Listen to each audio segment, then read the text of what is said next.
Being too popular can be such a hassle. Who knew the people would adore me so much?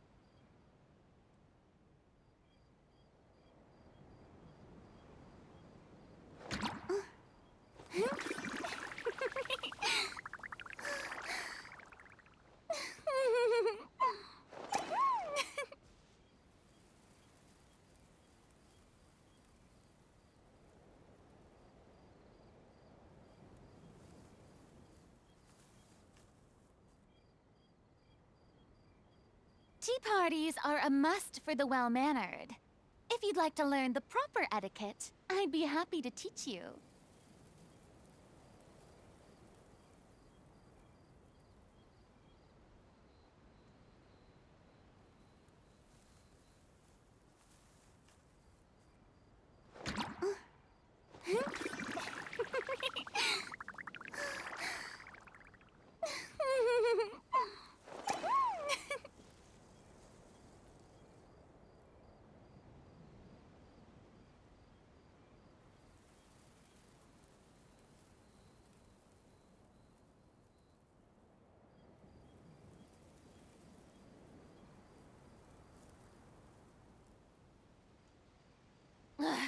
Boring.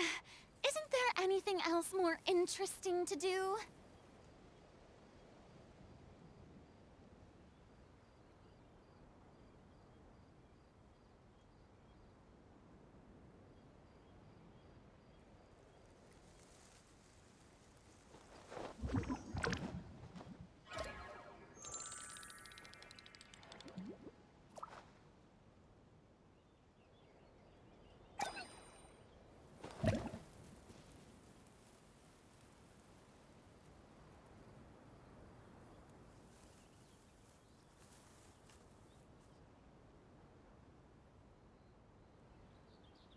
Tea parties are a must.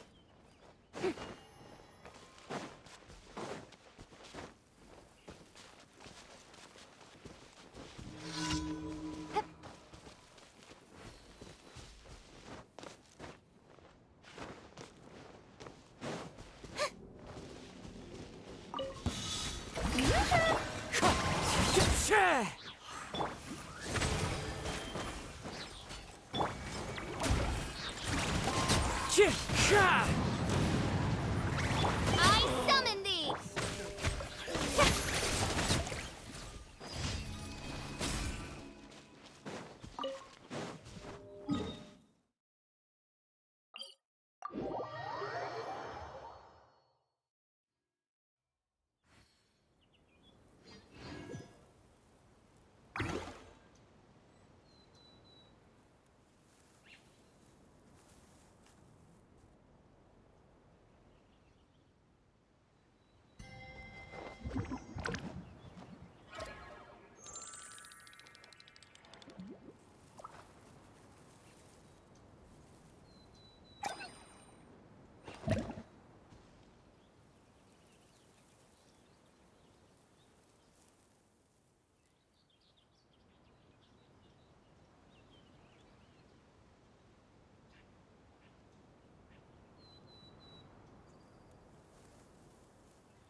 Water comes in many flavors to the discerning palate.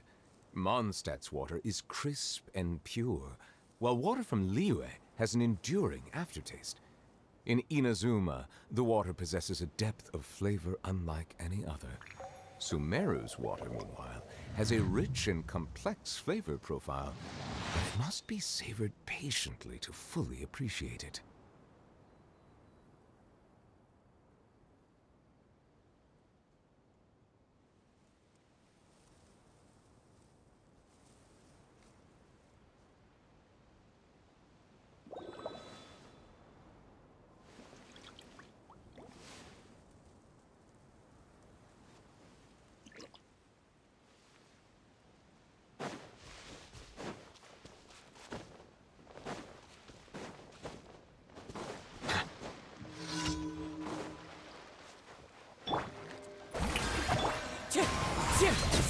Oz, reveal thyself!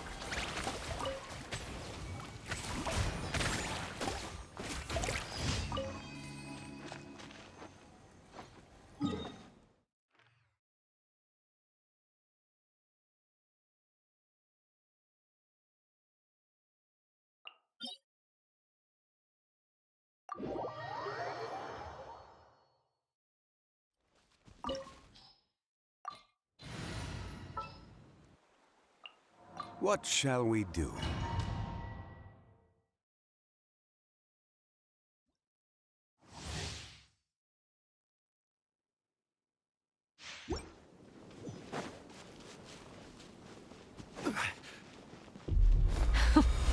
Afraid? Or do you not even have the courage to be afraid? Is it my turn now? With these rising flames! Now that's more like it. With the fall of darkness, destruction shall rise. Have a taste of purgatory.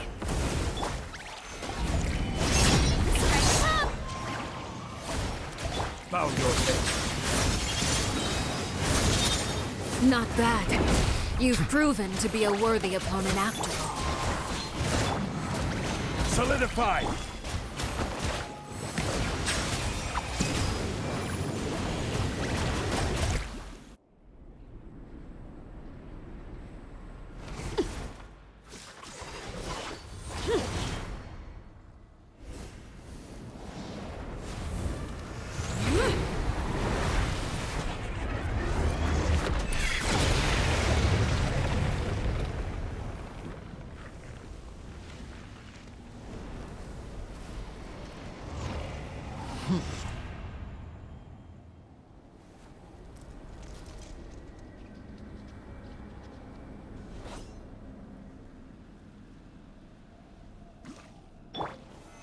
Stabilize!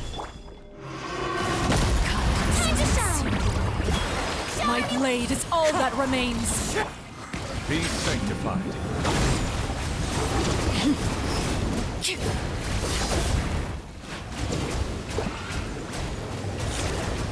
Suntown is only the beginning.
The threads of your fate lie in my hands.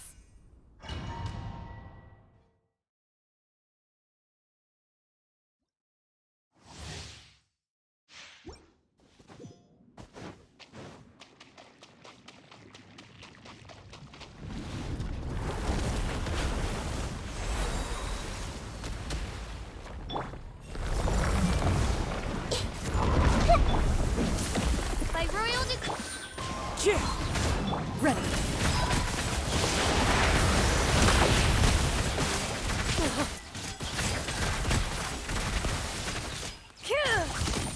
Time to testify.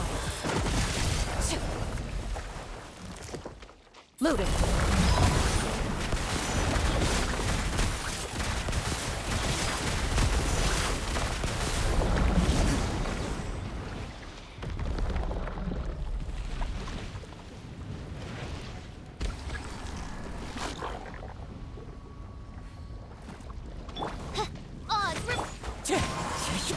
Ready.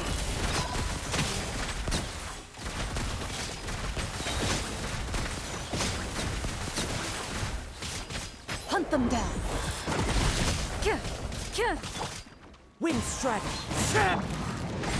This way through the river. Loaded.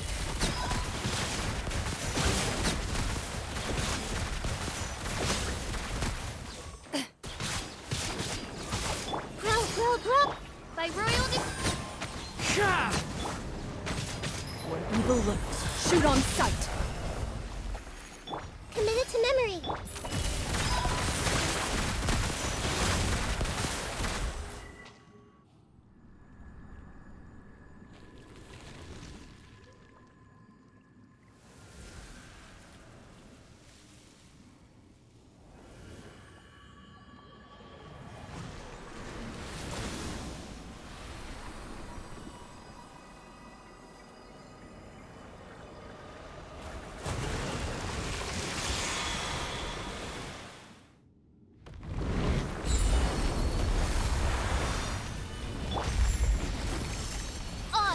This way through the river. Into the shadows.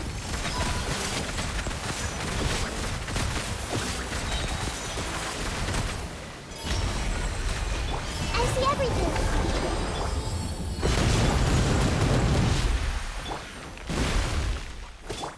Wings of darkness!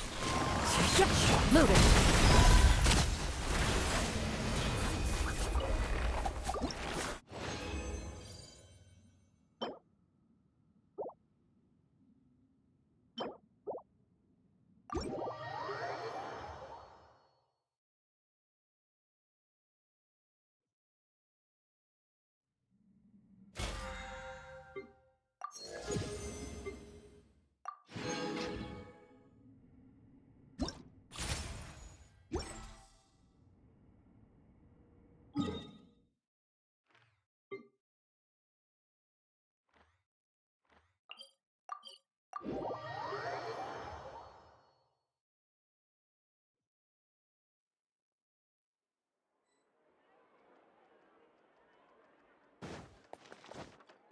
Ad Astra.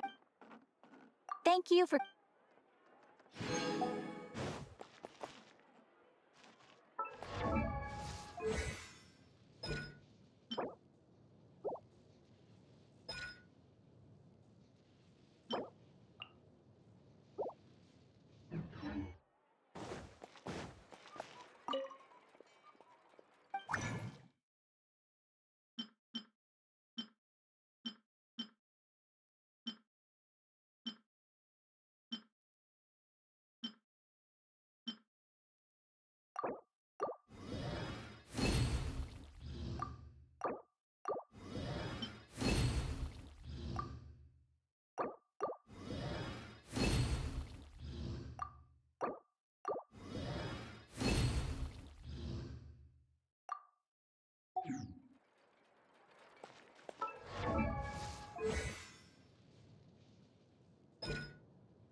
Time extra fees aside. Exactly! But none of them An believe me! antique's value is in the eye of the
Everyone hold hands! into the shadows.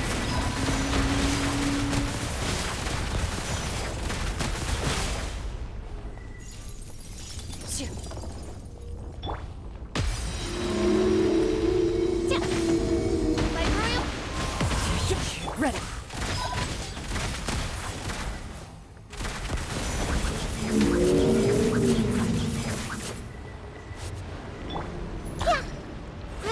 Grow!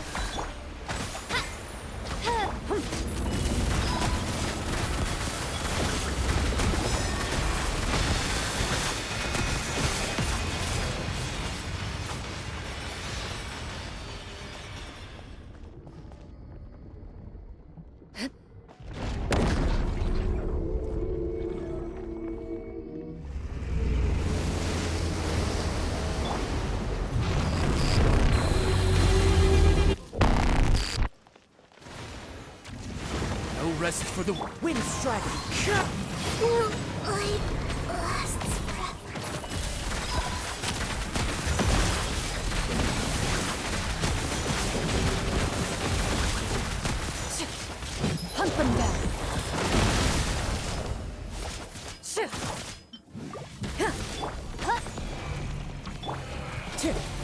As one with wind and cloud.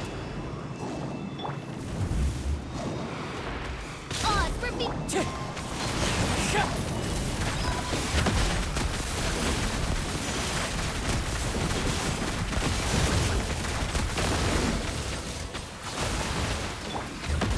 Midnight hit. Evil looks. Shoot on sight. Loaded.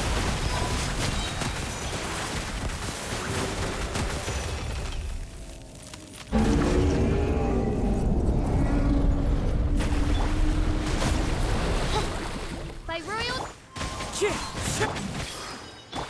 Into the shadows.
In the name of the princessin.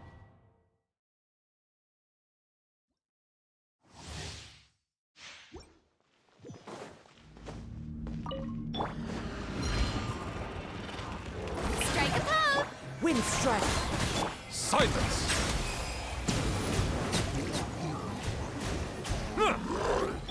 Oz revealed. Fallen leaves. Adorn my night. Let the mighty be humble!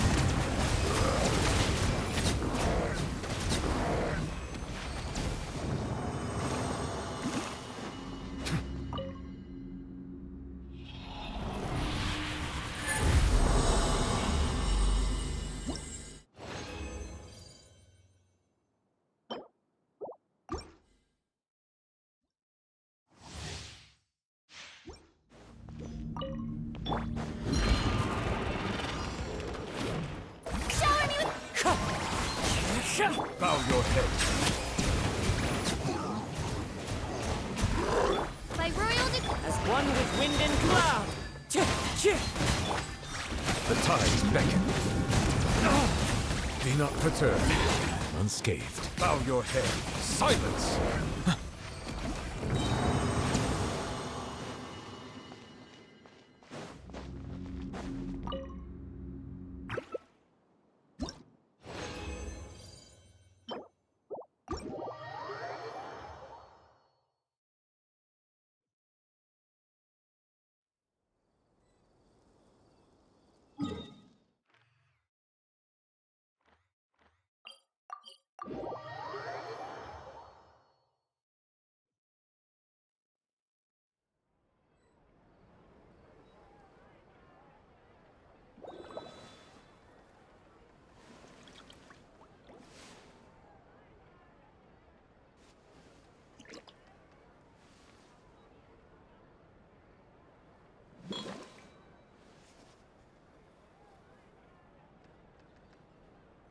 There'll be an extra fee for that.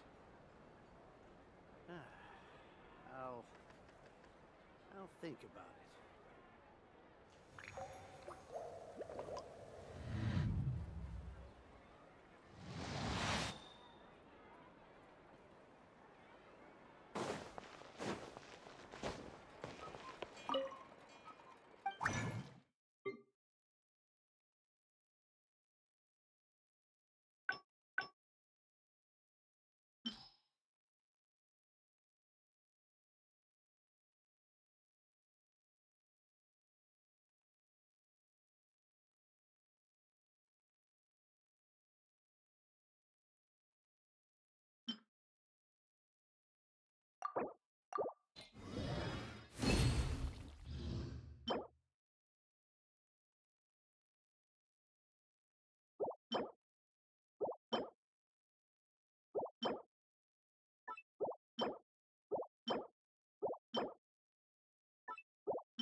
Being skilled at something doesn't make it a hobby.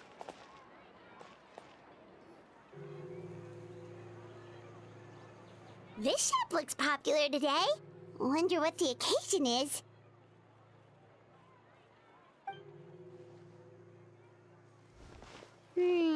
Butterfly Dew Cosmetics now on sale. Huh, looks like it.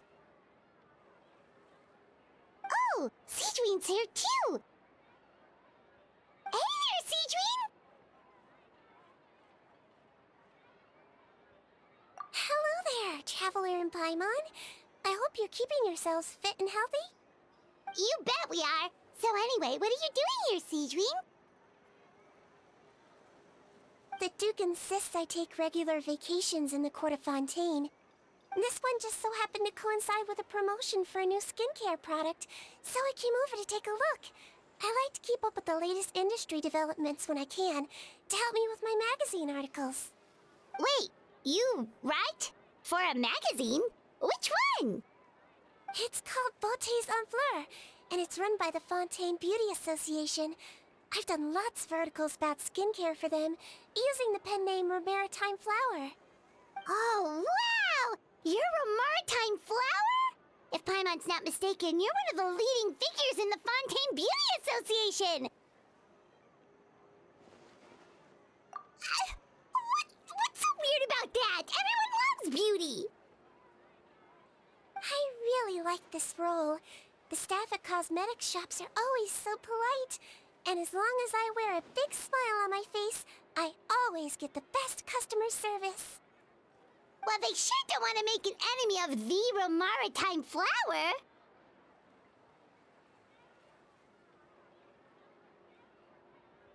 Obviously, it's because of Sigewinne's love for beauty. Still a leader of the Beauty Association? That's incredible. The truth is, I study this field because I cherish my own appearance. It has nothing to do with being beautiful or not. Oh, the words of a master beautician defy comprehension! Oh, wait, you're saying that natural beauty is the highest form of beauty, right? Not really. Actually, Melusine aesthetics are very different from human ones.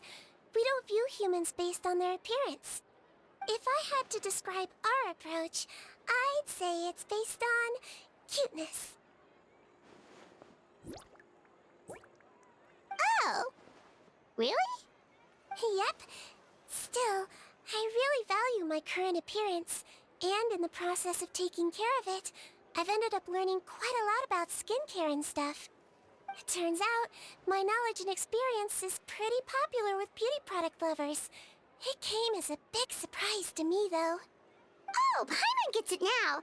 But speaking of your appearance, how come you look human anyway? Are you, like, only half Melusine?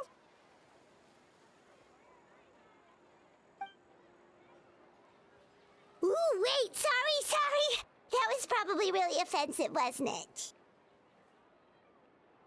No, I don't mind. I'm not mixed, though. I made a decision to turn myself into this form a very long time ago. If you're interested, I could tell you the story. A shape-shifting story? Oh, heck yeah, of course we're interested!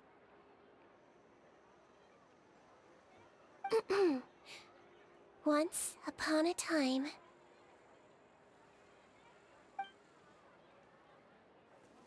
Long ago, humans rejected Melazines, and Melazines feared humans.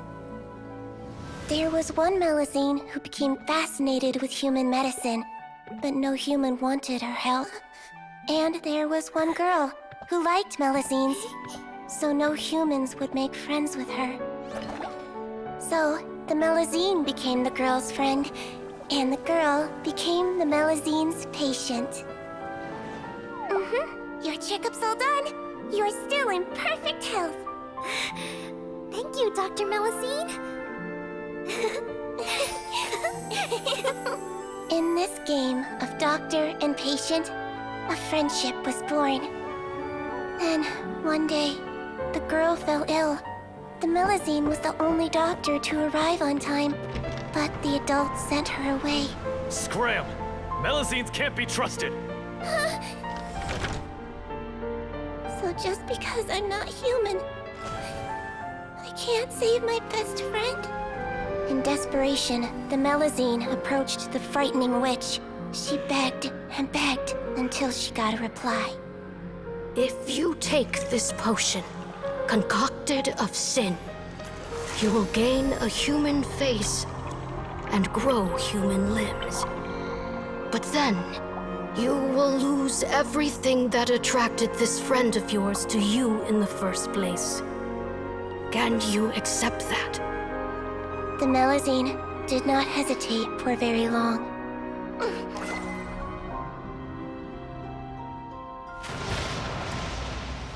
On a rainy night, a little doctor knocked on the girl's door. The doctor wore a hood and raincoat, maybe to protect her from the rain, but maybe also to hide a secret. The little doctor held the girl's hand and treated her illness, just as she had so many times before.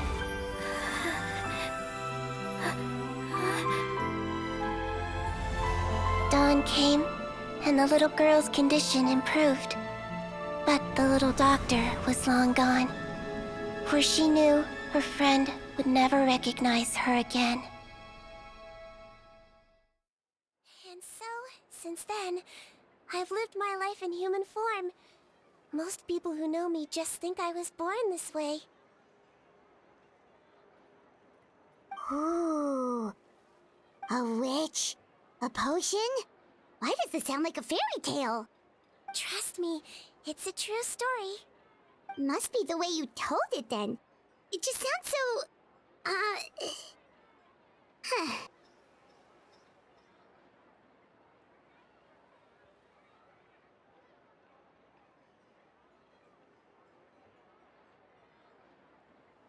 Yeah, not every Melazine would take human form to save their human friend. That must have been a huge decision. Treating patients is a doctor's duty. We must always find a way, even when the going gets tough. Ugh.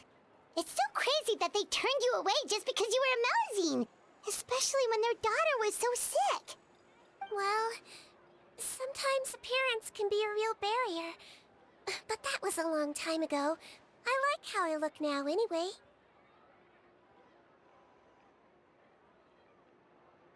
Paimon too! You're super cute this way. Attention customers! Thank you all for waiting. Now, on behalf of our skincare partner, I'm delighted to announce that our exciting new product is now officially on sale. Well, there we go. Let's have a look, shall we? Oh, Paimon, if you want to buy any skincare products, I'll be happy to give you some suggestions. Really? Personal advice right from a leader of the Fontaine Beauty Association? What an honor! Allow me to introduce our newest skin lotion, Butterfly Dew. I'm sure many of you have already read about this product's trials in the newspapers. To say that it improves skin quality is an understatement. This product gets its name from the way it transforms your skin and makes it glow anew, like a butterfly emerging from its chrysalis and spreading its wings for the first time. We are thrilled to have the inventor of this fantastic product with us here today. Please welcome Mr. Rawat, a researcher from the Fontaine Research Institute. Now, without further ado, I'll hand over to Mr. Rawat to tell you all about what Butterfly Dew can do for you. Thank you. Hello, everyone. I'm Rawat, and I developed Butterfly Dew. Wow, what a looker. He's a researcher? Wow, he's really challenging the stereotype. It seems that everyone is surprised by my entrance. Or should I say, my appearance. I'm well aware that researchers are generally better known for their brains than their dashing good looks. In that regard, I do believe I break the mold somewhat. Of course, appearance is a skin-deep way of defining a person. And yet one's appearance can be a very real set of shackles, holding a person back in their life. It can rob a young person of their self-confidence when applying for a job, dissuade a young lady from approaching the one she loves. Our actions are at the mercy of our appearance, and we slowly become the very person that the outside world sees us as. But what if I told you that those shackles can be broken? If our appearance prevents us from changing, then let us first change our appearance itself. Wash away moles, birthmarks, and wrinkles, and they can no longer rob us of our confidence. Replace them with luster and radiance, and we shall never again hang our heads in shame. That is why Butterfly Dew exists. Its mission is to allow us to shed our pupae, undergo a complete metamorphosis, and embrace a new life. Well, whether it actually works or not, after that speech, Paimon's already sold. Mr. Rawat, could I ask if you've used this product yourself? Of course, I tried it many times while I was testing it. You can consider me a product ambassador. Wow, then it's sure to work. Still, I don't expect to convince you just by blowing my own trumpet. So, could I get a volunteer from the audience to try it out? Oh, Paimon volunteers!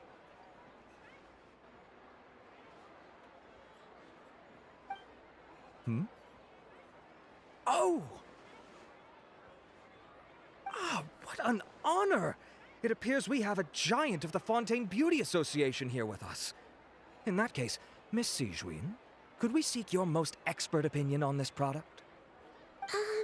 Sure. Whoa, is that romaritime flower? They say she's the pickiest user of skincare products in all of Fontaine. Here you go.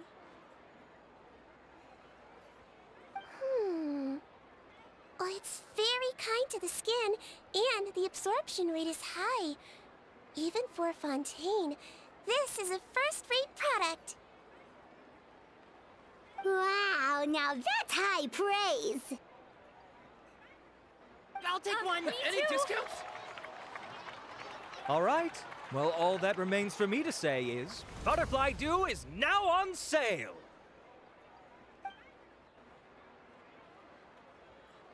Think we should buy a bottle too?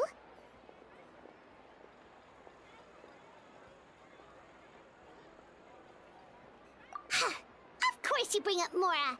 Fine, Paimon will pay out of her own pocket and even share it with you.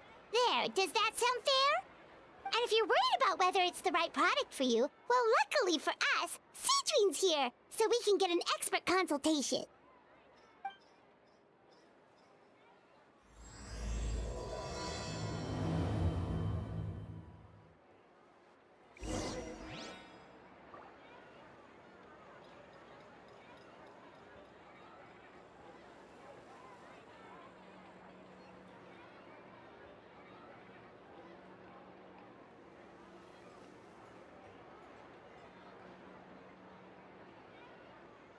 I've faced many opponents in my duels. Most of them I defeated. The rest surrendered. No, I have never lost a duel.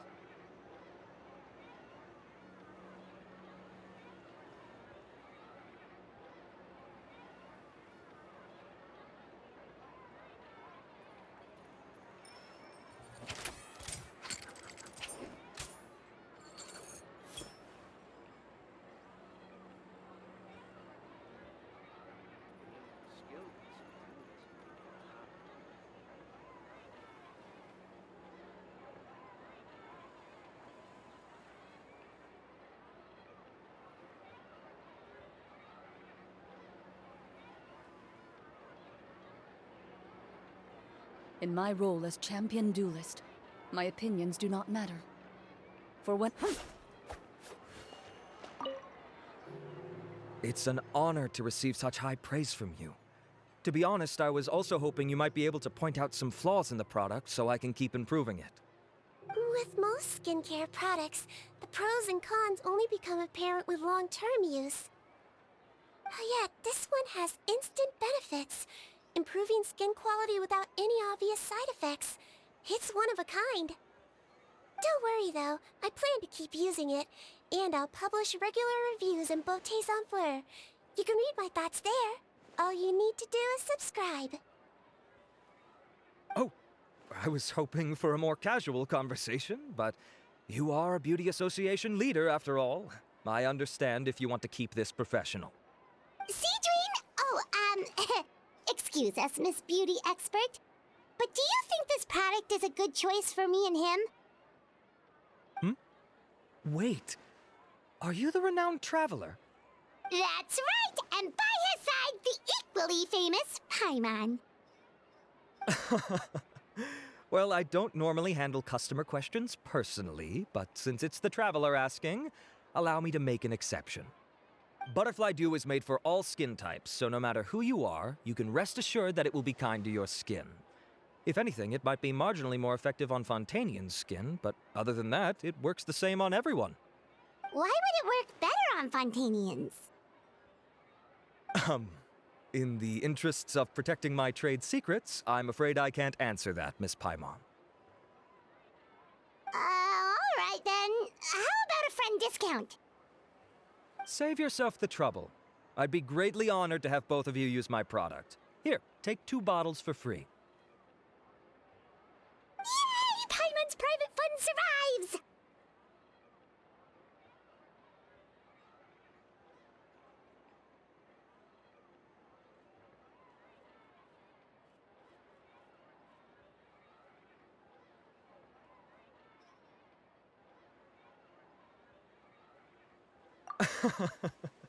I can see why you might think that, but please don't misunderstand. This gift is simply a token of my esteem.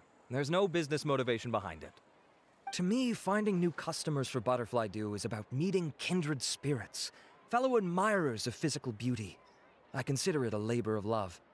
Admirers of physical beauty? Eesh, that's embarrassing to say out loud. It sounds so shallow. It's nothing to be ashamed of, Miss Paimon. Most people claim to desire inner virtue, but it's still physical appearance that turns their heads. This is a fact of life. It's only natural for people to desire to become beautiful. And that's exactly what inspired me to choose this research direction in the first place. You're right. Everyone loves beauty, don't they? Look at the time. My apologies, but I have other things to attend to. I'll leave you with these 2 bottles of Butterfly Dew, and I look forward to seeing you again. Paimon, I'd say there's no need for you and the Traveler to use this product for now. Why? Is there a problem with it? The quality is fine. I just think there's room for improvement. I think I could add some ingredients to the mix to make it more effective. Really? Then why didn't you tell Rawat about that? Researchers are a very special breed of human. You can point out their flaws to their face and they won't mind very much.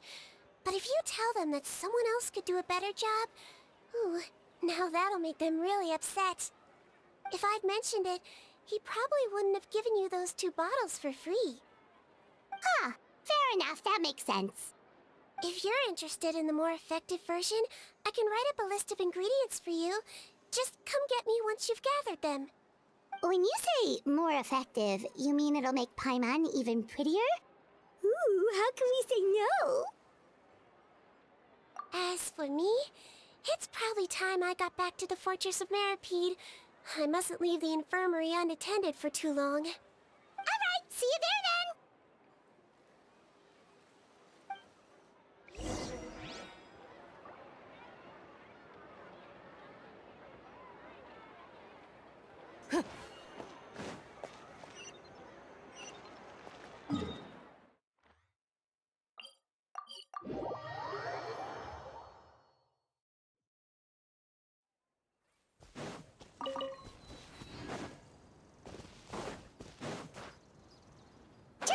Traveler, the ingredients for Sigewinne should be nearby.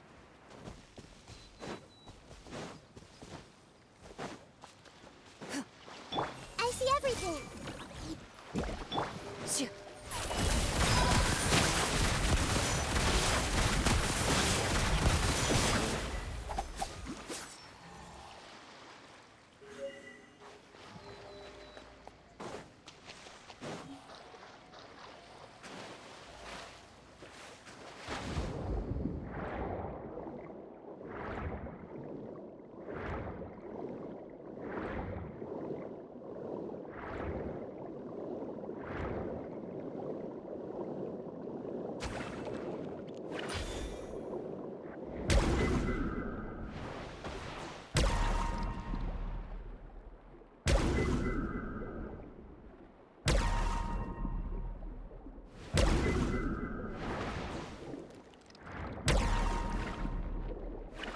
Great! That's everything! Let's head to the Fortress of Mirapede!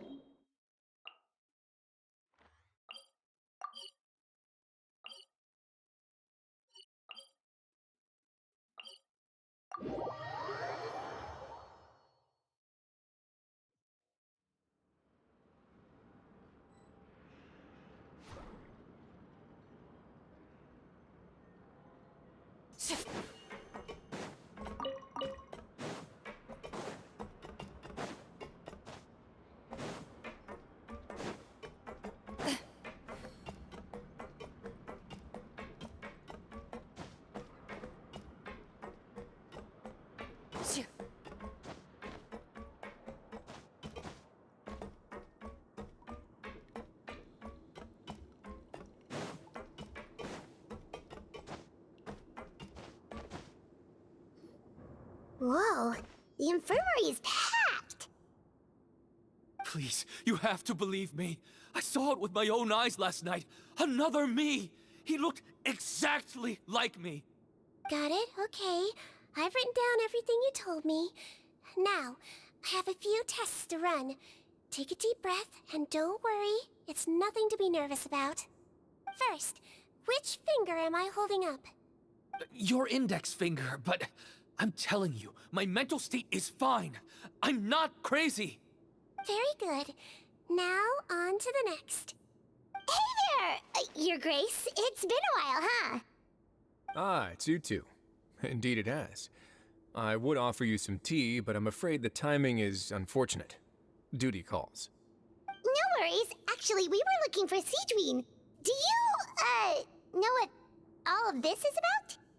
This inmate came running to the guards in a panic, claiming to have seen his exact doppelganger. A doppelganger? Doesn't that just mean someone else kinda looks like him? And that's what I thought when the report first reached my desk. But we've inspected our records. No one even vaguely resembles him.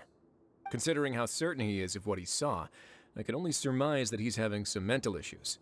So I brought him for a medical evaluation. All right, very good. Take a sip of water and rest for a bit. Evaluation complete. I couldn't find any symptoms pointing to a physical condition. I see. So do you still believe there's more likely to be an issue with his mind than his body? I have to assume so for now.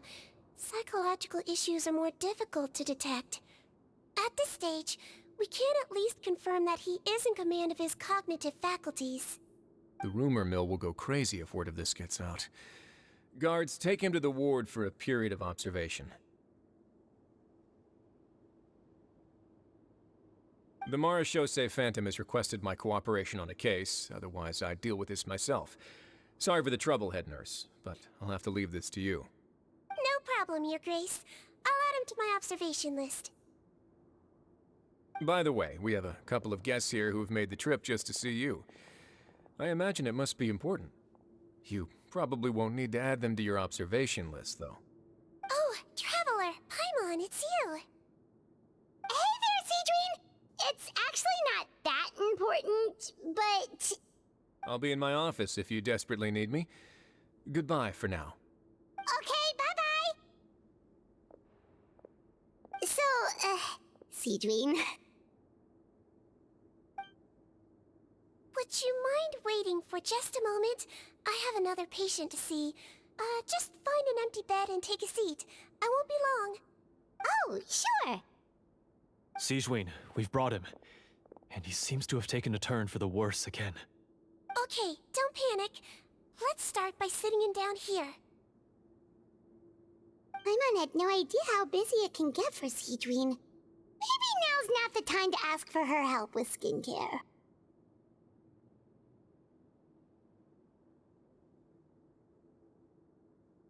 Good point. Besides, it might actually be interesting to observe her at work. Well, this could hurt, so I suggest you take a deep breath first. Did his face melt? What happened to him? It's anyone's guess. His face melted off shortly after arriving at the fortress. But since he's a serious offender, he can't be allowed out for medical treatment. Best we can do for now is ask the head nurse to give him something to manage the symptoms. Oh, this is gonna be awkward. We still need to bring him to the Marechaussee Phantom for questioning. What if he scares them half to death? Will that be our fault? The Marechaussee Phantom? Does this have something to do with the case Risley's dealing with? Yep, it was a huge case. They bagged a few dozen crooks in one fell swoop. And this guy's the baddest apple of the bunch. He harmed countless people. And now, it looks like it's all finally catching up with him. You done gawking?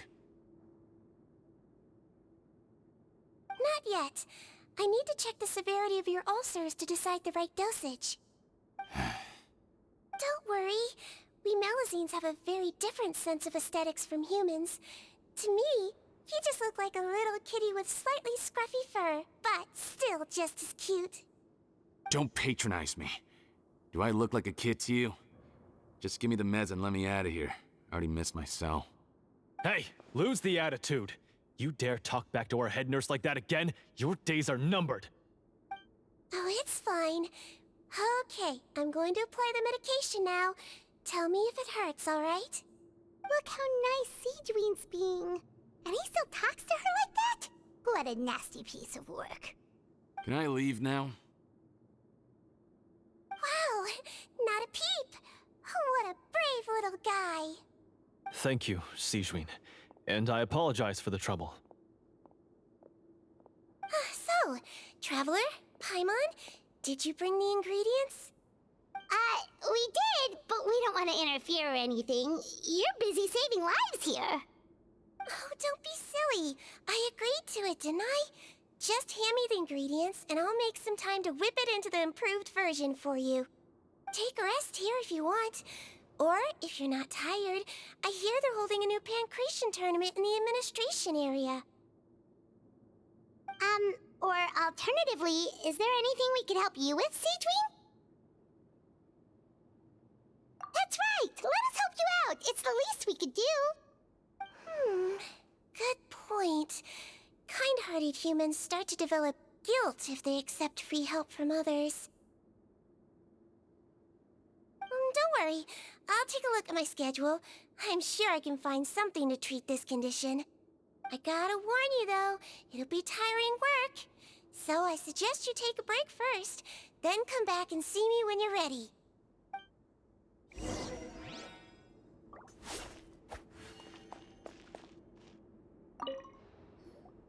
We're ready, Sigewinne! What's our first mission? I found the perfect job for the Traveler. First, I'd like you to lie down in this bed.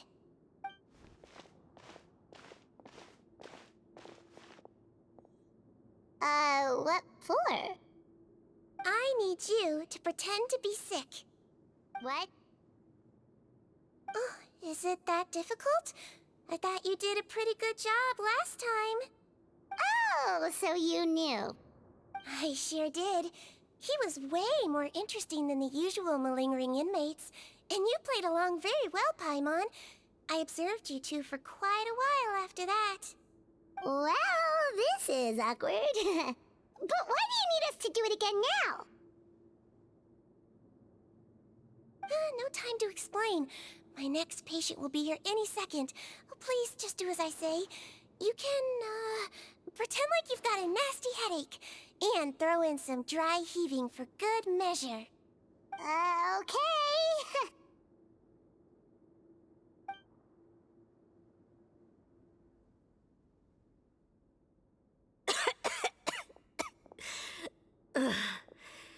Hey, Doc.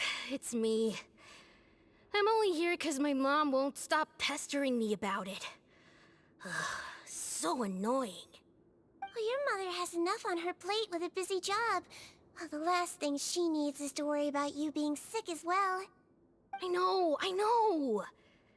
I shouldn't treat the place like a playground, shouldn't go swimming in the lower levels where we join up with the sea, because it'll give me a cold and distract her from her work. I thought I'd be able to have some fun here at the fortress for a few days, but it's always, don't do this, and don't do that. All right. Sit yourself down and I'll take your temperature. Your fever still hasn't gone down. Well, here's your medicine. 1 cup for starters, and we'll see if it helps.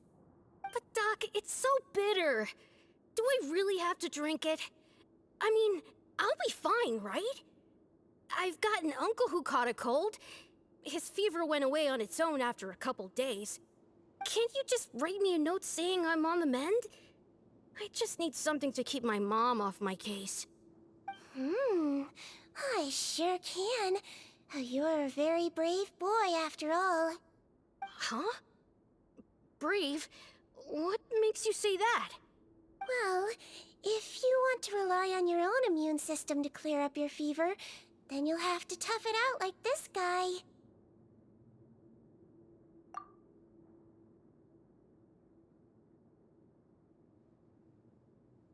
Hang in there, traveler. Are you gonna puke? Paimon can get you a paper bag! Huh? As long as you're tough enough to get through the nausea and dizziness caused by the high fever, you'll be right as rain after just a few days' rest. And if I'm not tough enough?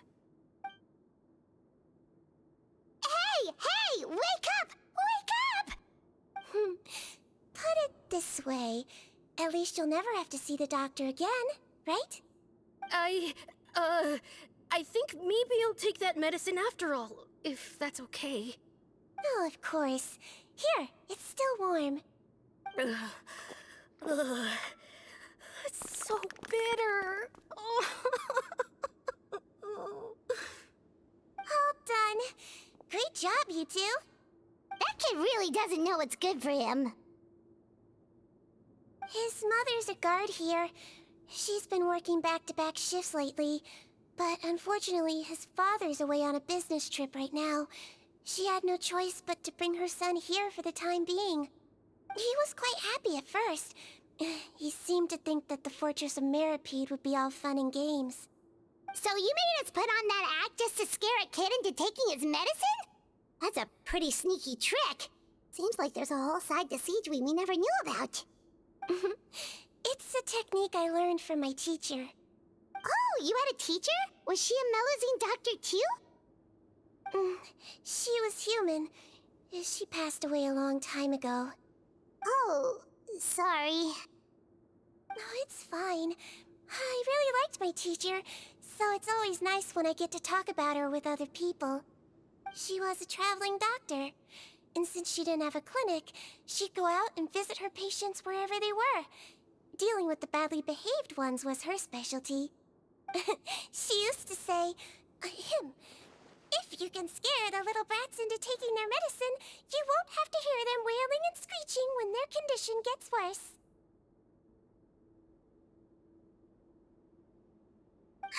She sounds like a pretty strict teacher. Strict? Well, that's not how my teacher saw it. She thought of herself as terrifying to kids. Strange way for a doctor to describe themselves. Now Paimon's curious to know what she looked like. As it happens, I actually have a picture of her.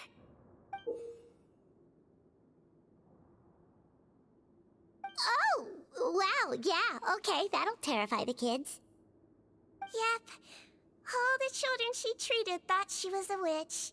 Why does it almost sound like you're envious of her? Oh, because I am.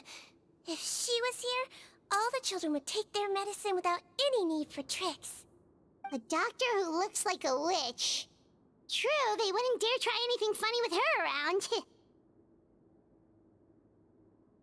Oh, me, on the other hand, it's hopeless.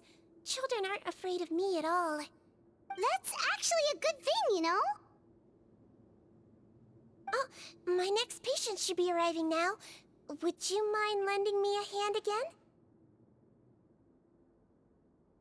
Sure thing! On to the next mission!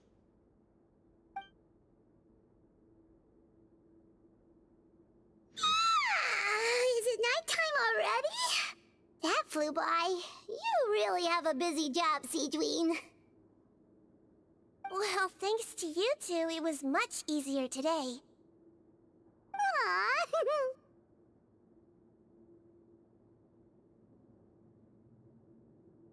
Should we get some rest? It's getting pretty late. Oh, there is one last thing. I have to keep it confidential, so I usually leave it till after everyone's clocked out. Confidential? Are you sure you can tell us? Well, it's fine. You're not living here anymore, so it's okay if you know. All it is I have to prepare some ingredients to make healthy meals with. Wait, you mean those healthy meals? My patients refuse to eat any healthy meals I prepare in front of them, so I have to prep the ingredients in secret, then let the chef at the Coupon cafeteria handle the rest. Considering even the chef's version makes people uneasy, it really makes you wonder what's in it. You want to find out? I can teach you how to make it. That way, if you ever suffer from exhaustion on your future travels, you can prepare a healthy meal for yourself. It's really good for you, you know. Sure? Guess we can help out one more time.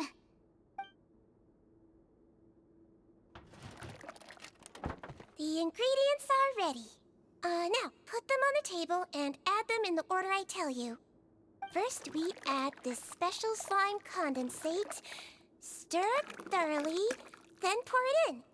Oh, see that? It adds elasticity and looks just like tasty jelly, doesn't it? Yeah, it really does. Until you remember it's slime condensate. Next up, xenochromatic crystals. You want to crush them up into a fine powder, like powdered sugar. Wait, are those from Fontimer Aberrants? Are you sure they're edible? Finally, we'll need some high-protein meat. Frogs are an excellent choice. You just need to clean their innards, and then you're left with some lovely, tender meat. Oh! Frogs. And we're done. All that's left now is to pack them into lunch boxes and hand them to Walsey. Yesterday in the production zone, I noticed an inmate who's been working for 2 days straight. That means it's a healthy meal for him tomorrow. Sigewinne really does have the inmate's best interests at heart.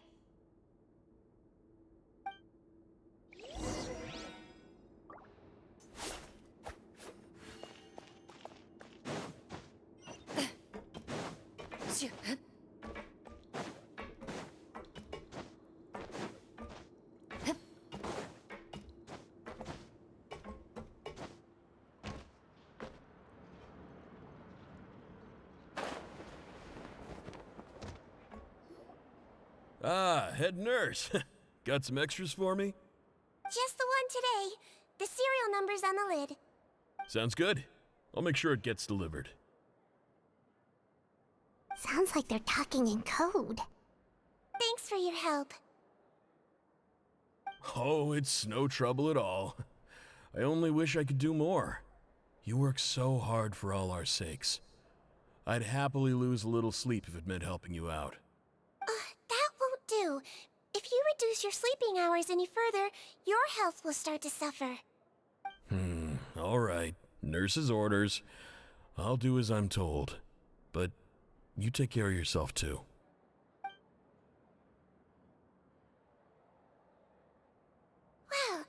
I'm done with work for today. Thanks for helping out, you two. Seems like the guards and staff here have a lot of respect for you, Sigewinne. In just one day of helping you with your work, it feels like we've done a lot for the fortress. Head nurse, please, wait. I'm sorry to disturb you this late at night, but I think you'll agree, this is urgent. Okay, just relax and catch your breath. What's the matter?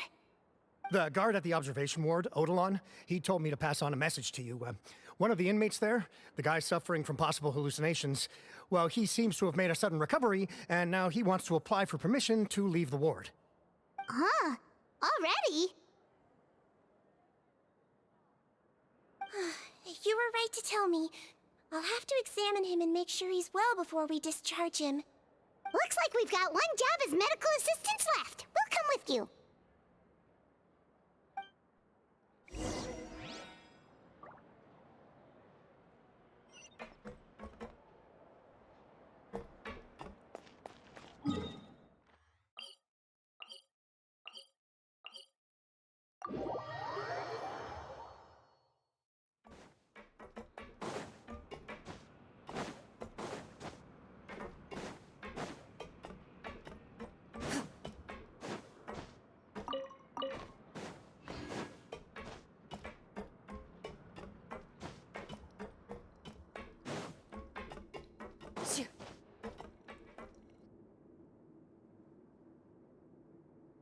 Ah, head nurse, you're finally here.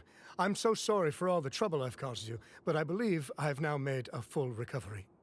After giving it some thought, I'm sure that I was probably just seeing things. Stress-related, I imagine. I'd been working long hours, so I definitely wasn't in the best state of mind. I totally understand. Still, I have to give you an examination before I can discharge you, okay? So, take a deep breath and don't be nervous. It'll be the exact same procedure as we did this morning. We can start whenever you're ready. Again, so sorry. I was in such a state this morning, I barely recall anything. Would you mind taking me through it again? Oh, not at all. It's a lot to remember. First up, we have a little cognitive test.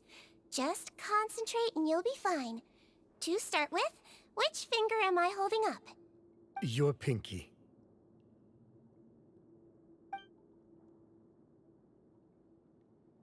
All right. All indicators seem normal. So it was a stress-induced hallucination after all? Well, we've certainly had previous cases of mental illness caused by overwork, which is why I carefully observe everyone in the production zone. I wonder how I managed to miss the signs this time. Please, head nurse, you shouldn't blame yourself. I'm just still adapting, that's all. Pushed myself too hard, and I guess I couldn't take it. Thanks for looking after me. I'll be as good as new after a good night's sleep. And if you can give me the okay, I know I'll sleep better back in my good old dorm. It can be difficult to relax in an unfamiliar environment. All right then, you can leave the ward. I suggest you take 2 days off to focus on your recovery. I'll take you off the observation list for now, so you're officially discharged. Great. I can't thank you enough, head nurse. Mr. Odilon, could you escort him back? Of course. I'm on guard duty in the administrative area tonight, so nothing will go wrong. You have my word.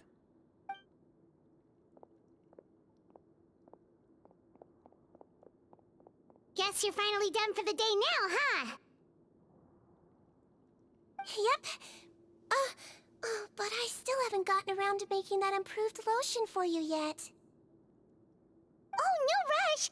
Seriously, it's super late now. You should go get some rest too. Well, tomorrow it is then. Good night, Traveler. Good night, Paimon. Hope you sleep well. Oh, don't you worry! We will! After a productive day of work, we're both gonna sleep like a log.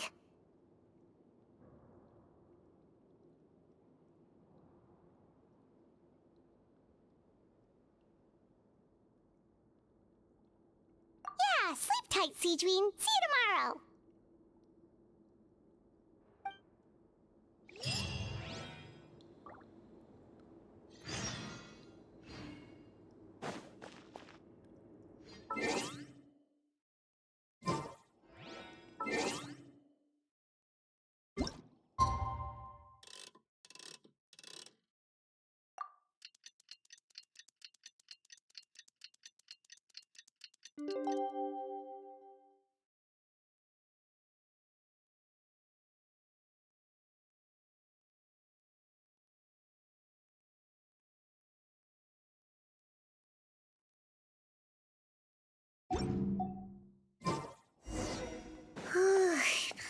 really did sleep like a log. Let's go find Sigewinne.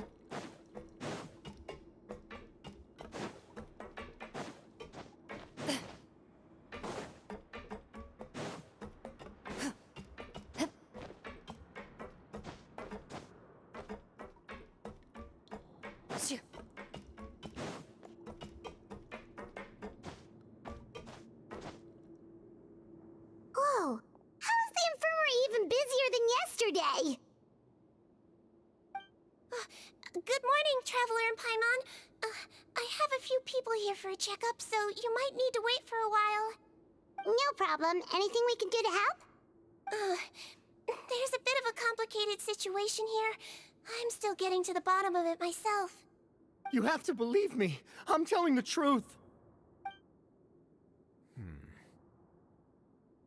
You're in a medical facility. Keep it down.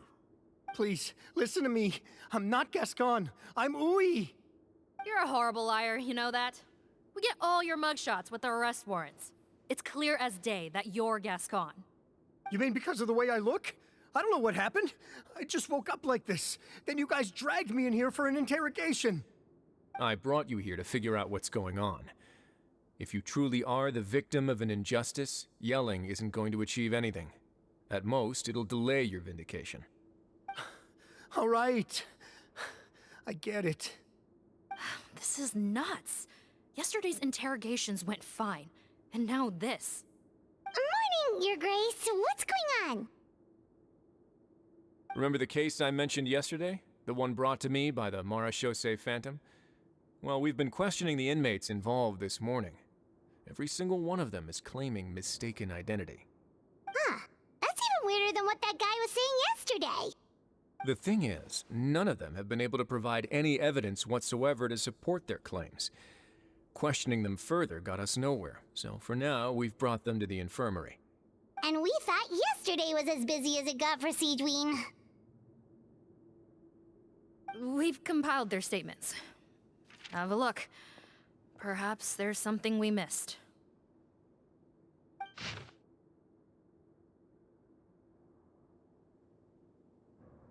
Wait. Release? Interesting. The inmates they spoke of in their statements appear to all be due for release today. I noticed that too. If that's their plan, they're underestimating us a little. Every serious offender claims that there's someone else who just so happens to be due for release today. And they're expecting us to go along with that. All the more reason to be cautious. Lumberzar, check the release list for today and make sure no one gets processed. We're gonna need an excuse, though. Just say we're out of forms, and that we're furiously printing more as we speak. I'm on it. It's conceivable that our group of serious offenders somehow found a way to switch places with inmates who are about to be released, so they can walk out right under our noses. We did consider that possibility. But I mean, just look at them. They match the warrants, period. How could there have been a switch? Only if they're dead ringers for the inmates due for release, I suppose. I gave you that name list yesterday to assist in your investigation. Did that help? Yes, the inmates' mugshots were attached to the list.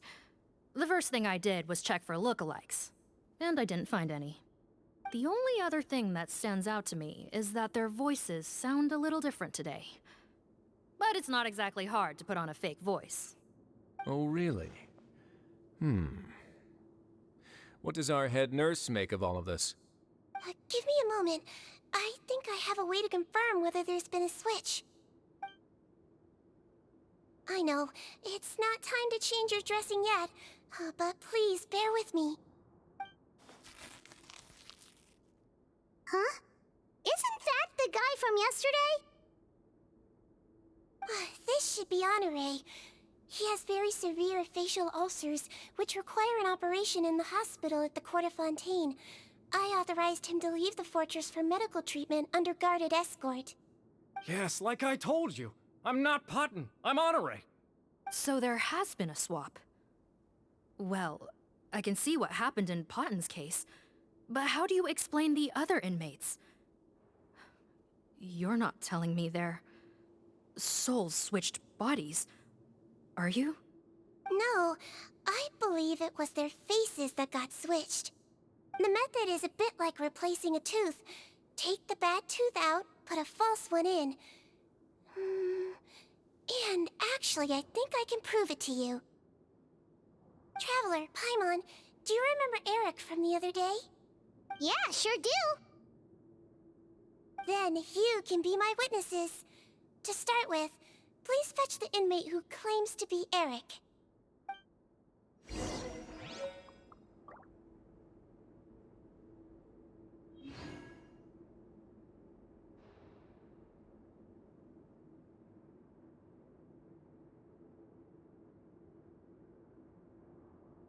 I've faced many opponents in my duels. Most of them I defeated. The rest surrendered. No, I have never lost a duel.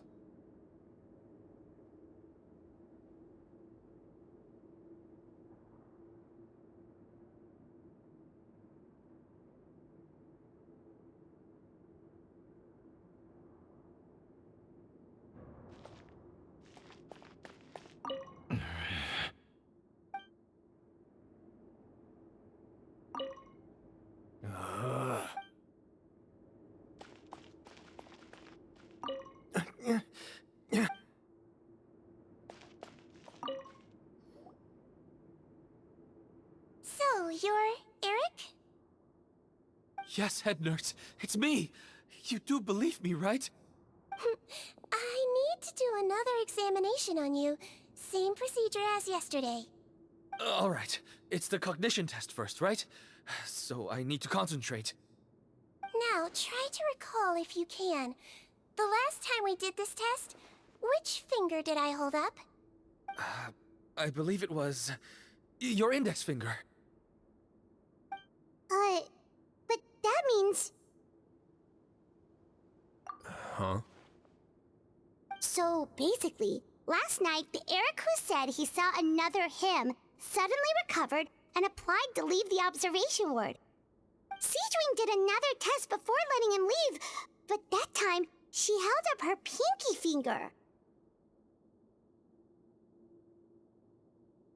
Huh? I don't know about any tests last night. There was nothing to do in the observation ward, so I went straight to bed. Then I somehow woke up in a high-security cell. Well, in that case, there is a reasonable explanation for the strange events of the past 2 days. So, what exactly happened? The gang of serious offenders wanted to break out of prison, so they identified a group of scapegoats, namely inmates whose terms were almost up, and planned to switch appearances with them. Last night, when Odilon was on duty, they ambushed him and had one of their group switch appearances with him using their face-swapping method. That allowed them to avoid scrutiny from the other guards. Then, once all the other inmates were asleep, Odilon spent his night shift carrying out the remainder of their switcheroo plan. However, they made one mistake. Henri changed his appearance to match Eric's earlier than he should have done, and ended up being spotted by the real Eric. Real Eric came to the guards for help, but we didn't know then what we know now, so we put it down to hallucination and sent him to the observation ward. However, since one of the gang members was posing as a guard, they simply changed real Eric's appearance and had their Eric take his place, muddying the waters even further. Right, because I put Eric on the observation list by then, and no inmates on that list can be processed for departure until I've discharged them. Hence why the imposters had to pull that little stunt to get fake Eric off the list. Yeah, it all makes sense now! The Duke cracked the case! Well, I can't fault the reasoning. But I'm afraid that we ruled out the possibility of face switching very early on in this process. Criminals altering their facial appearance to commit crimes is nothing new. In fact, one of the explicit duties of the Malazines in the Marechaussee Phantom is to identify criminals in disguise.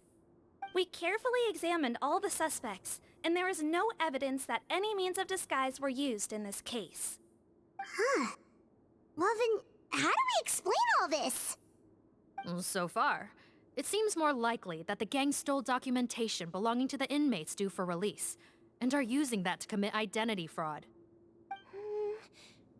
Actually, there is a potion that can completely change someone's appearance. If they use that, even a Melazine wouldn't be able to detect it. A shape-shifting potion? Forgive me, head nurse, but this is the first time I'm hearing about it. If such a potion truly existed, it would jeopardize our entire investigative process at the Marachaux Save Phantom. Are you certain of this? Yes, I am. But... Please, trust me in my professional opinion as an experienced clinician. At the same time, without any solid evidence, it's pure speculation.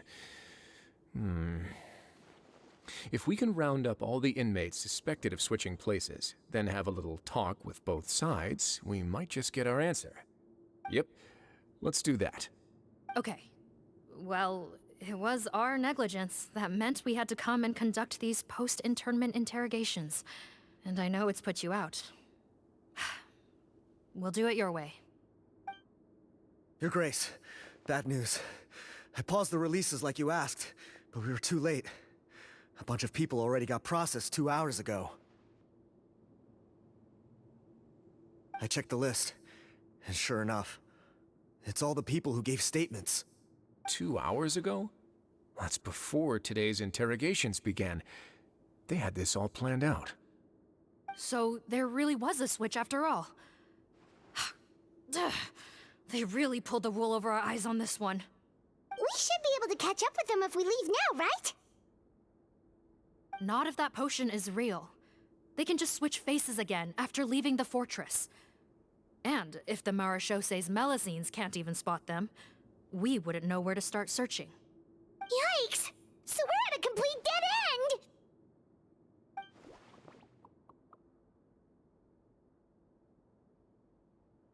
Well, technically there is one more lead we could follow up on. We were only able to arrest this gang thanks to the help of a researcher from the Fontaine Research Institute. I believe his name is Rawat. Oh? Rawat? Isn't that the handsome guy we met at that skincare promotion? Handsome? Maybe from a human point of view. I just remember that he specialized in potions. One of the crimes this gang is charged with is the manufacture and sale of illicit drugs. According to Mr. Rawat, they appear to have stolen technology he developed through his research and used it in their operation. At first, he thought it was a typical case of intellectual property infringement, and he tried to negotiate with them. But once he discovered their criminal operation, he reported them to the authorities. Thanks to his report, we were able to swoop in and arrest them all in one go. What a hero! Bet that took courage on his part. No doubt. This is worth following up on. As the one who snitched on them, it's highly likely that Rawat will be targeted by the escapees. That aside, since he's negotiated with them in person before, there's a chance he'll have some additional information for us. Understood, Your Grace. My team and I will head to the Fontaine Research Institute right away. In the meantime, please keep an eye on the face switch victims for us. Of course. Miss Morgan, I'd like to come along and help you catch these criminals. Huh? Why's that? Well, I'm the one who discharged the fake Eric last night, so I feel partly responsible. Don't say that, head nurse. Your focus was on the inmates' health, and rightly so. We can't ask you to help with arresting criminals.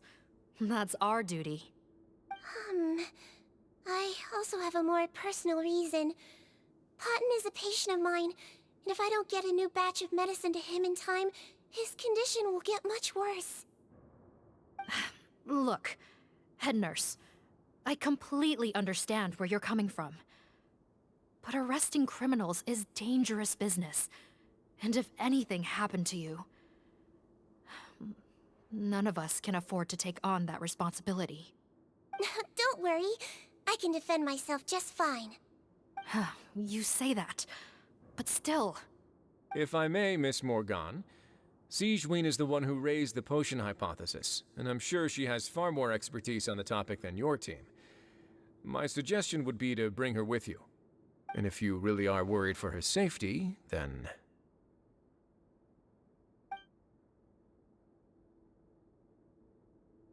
Ah, there you go, right on cue. Knew I could count on you.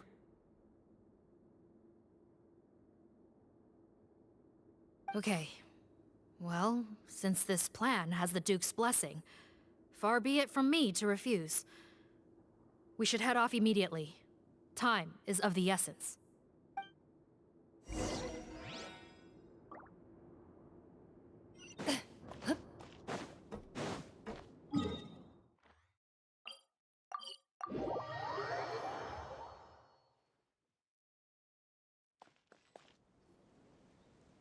Greetings. Sorry to impose, but I'm afraid we're here on urgent business, and we're gonna need you to cooperate. The Marsh is a phantom. Let me guess, you're investigating some more illegal research? Not this time, no. We're looking for a researcher. Do you know where we might find Mr. Rawat? Rawat. Oh yeah, Mr. Handsome, right? He actually doesn't work on site here very often. There's a handful of researchers in the nearby area who know him pretty well, though. You can see what they know. Just a handful? Paimon figured he'd be the most popular guy around. Well, I guess you could say he's popular, at least on a superficial level. He's blessed with good looks, so he tends to make a good first impression on people. But in all his time here at the Fontaine Research Institute, I don't think he's ever had a single deep conversation about his research with his peers. That's no way to make real friends around here.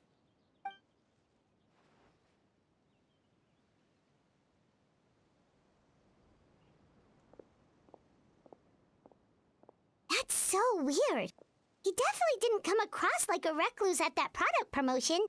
I don't find that weird at all. He definitely didn't strike me as the kind of guy who's, good at making friends. Really? Paimon couldn't tell. Must be a Melusine perception thing. Okay, we should talk with his acquaintances. But we also need to check the Research Institute for any clues. Let's split up. It'll save us some time. Sure thing. We'll go ask around among the other researchers with Sigewinne. Paimon's suddenly kind of curious to know what everyone really thinks of him.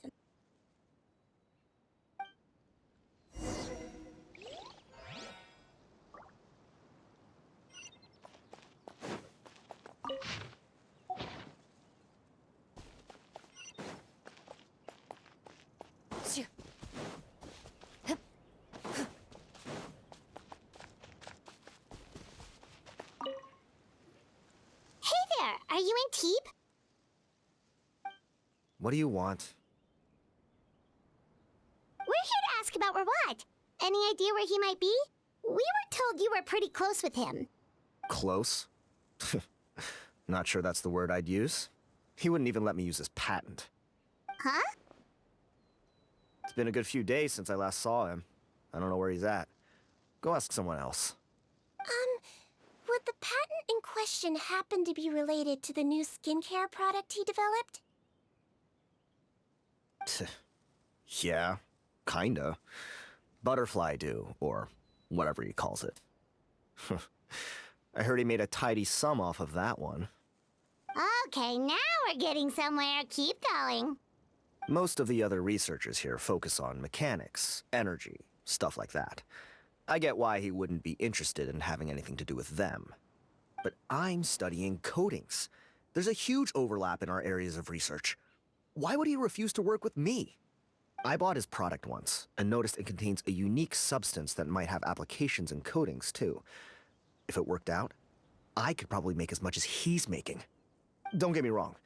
I had no intention of plagiarizing his work.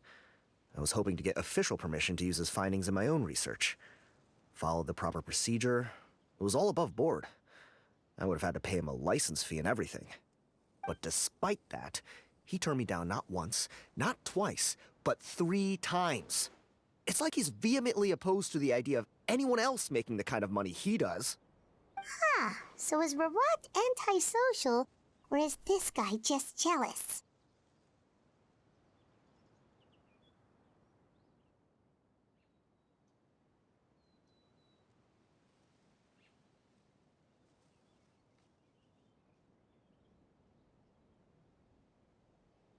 Well, it doesn't look like we're gonna get any info about Rawat's whereabouts from him. Let's go. Wait, 1 second. Mr. Antibes, next time you go shopping, you should buy some Buell fruits. Peel the skin, steep in water, then drink. It'll help calm your mood. Huh? Yeah. Thanks.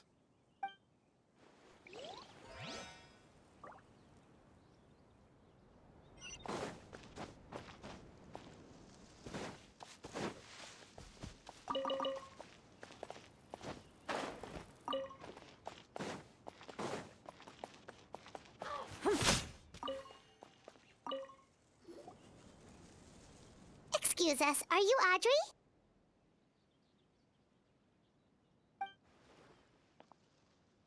That's me. What is it?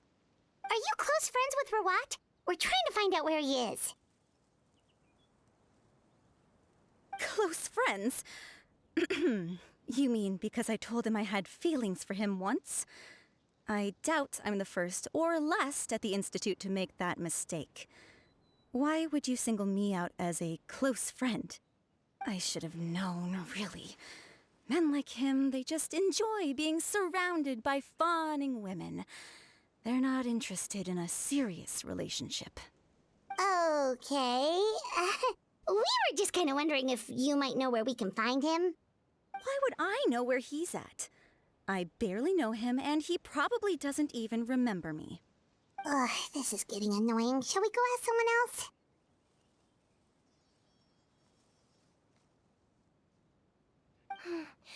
I think she knows Rawat better than she cares to admit. If we leave now, it might be a wasted opportunity. Maybe, but we're not going to get much out of her while she's in this state, are we? She's displaying symptoms common among people in love, if that's what you mean. But I know a cure. It's curable? Oh, we're still no closer to finding Mr. Rawat. Oh, by this point, he could be in grave danger. Danger? Wait, why are you looking for him again? Oh, that's right, yeah! The Marshosei Phantom said that he's been targeted by some pretty bad people. We need to make sure he's safe. What? How has this happened? He seemed fine when I last saw him, and that was only a couple of days ago. Just happened to run into him, of course. Oh, I see. Well, do you have any thoughts on where he might be right now? Okay, but this is purely out of concern for his safety. If he's not at the Institute, he might be at his mother's place. I heard she raised him alone, that they had it pretty tough financially, and these days she's housebound due to illness. He makes regular trips back home to check on her. Oh, okay. Do you know the address? Nope, sorry. I only found out the thing about his mother because it came up in conversation once. I was just trying to find out more about him, so I could get to know him better. When I told him I had a crush on him, I offered to help him take care of his mother. And yeah, maybe that was a stupid idea, but did he really have to yell at me for it? It's like, fine, I can take no for an answer, but what's with the temper tantrum? Unbelievable. These guys only want to show you their charming, well-groomed exterior. They can't stand it when a few home truths shine through.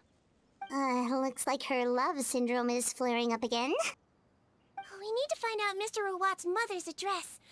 Let's check with the Marshosei officers when we regroup. Cool, sounds like a plan.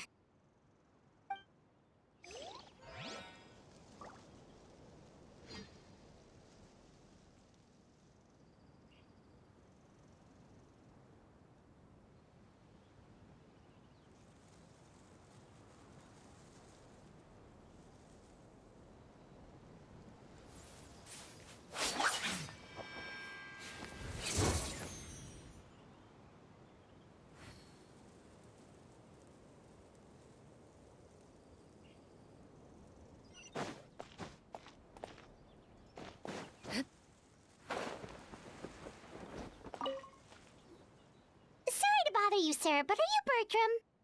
Who's asking?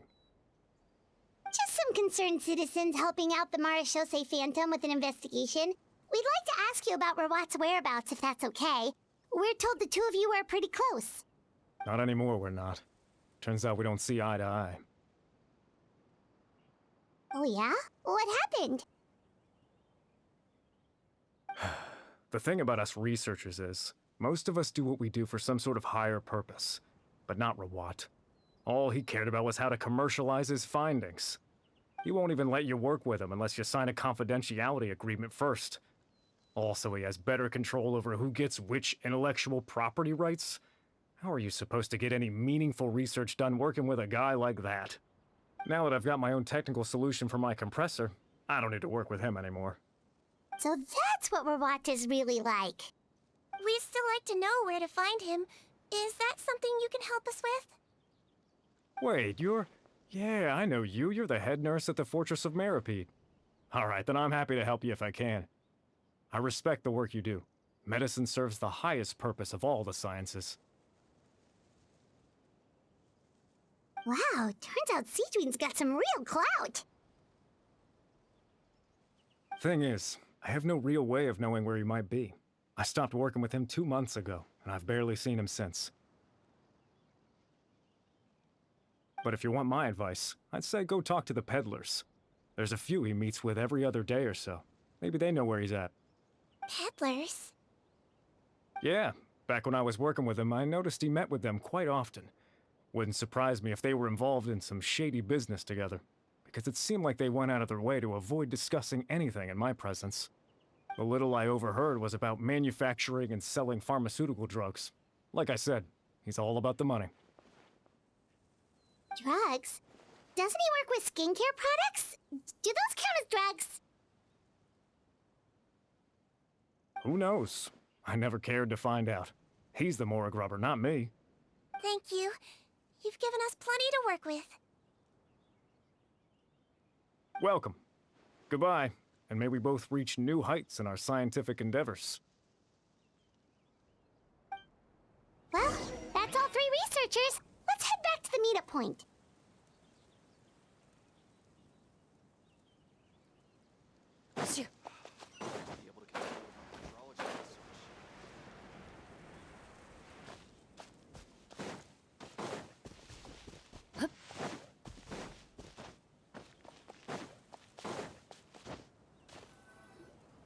You know, Paimon started out thinking Rawat was a handsome researcher with a friendly and cheerful personality.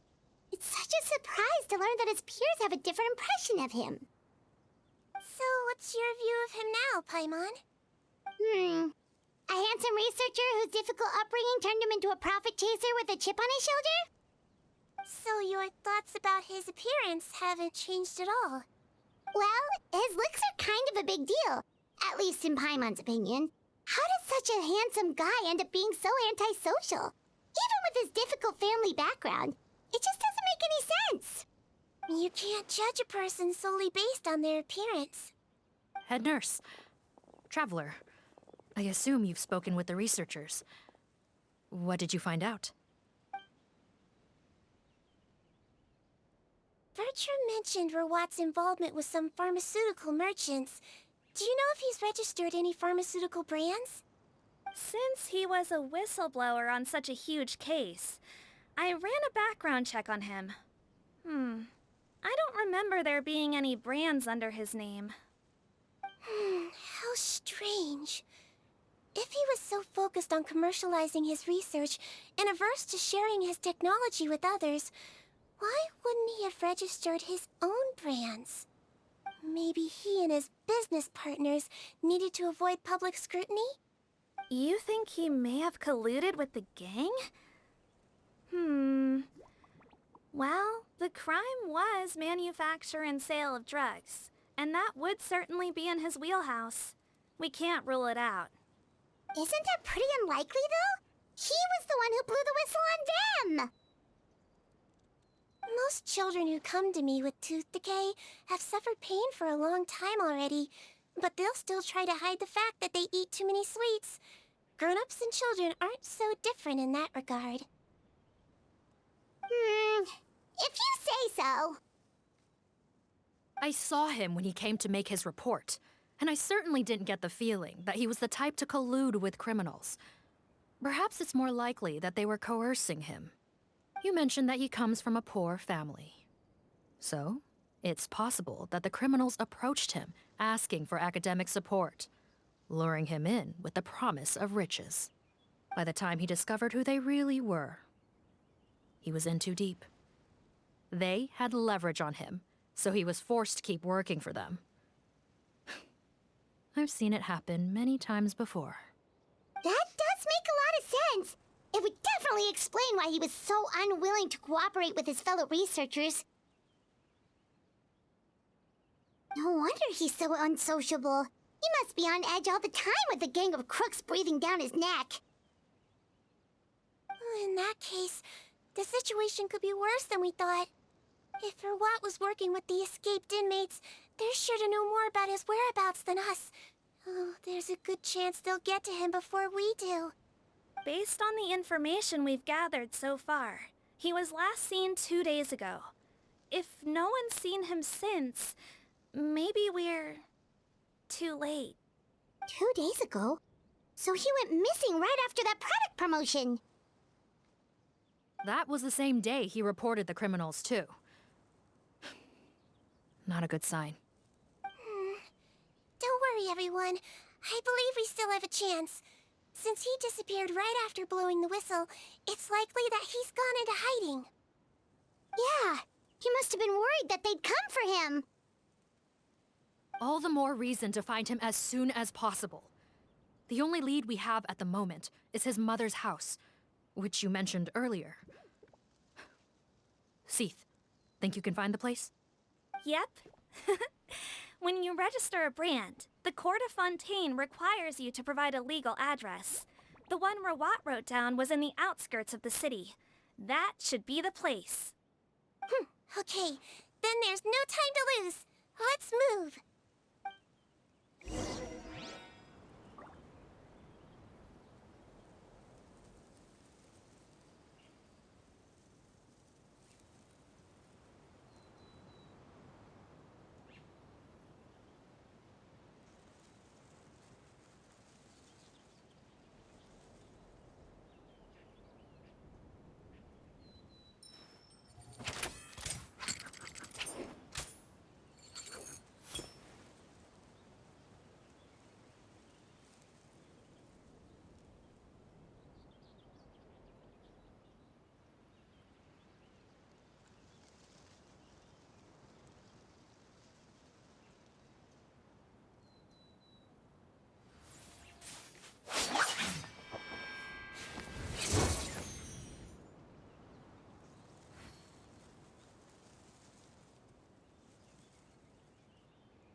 In my role as champion duelist, my opinions do not matter.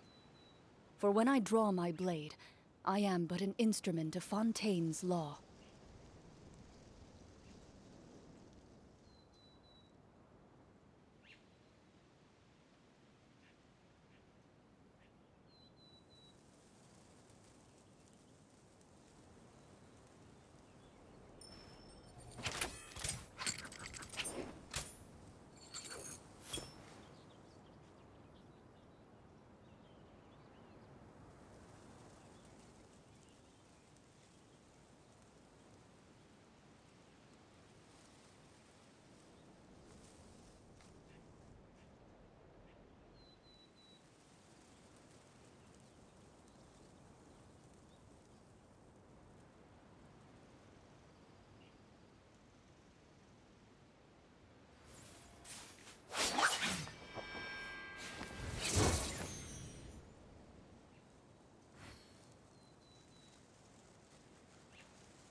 I've faced many opponents in my duels.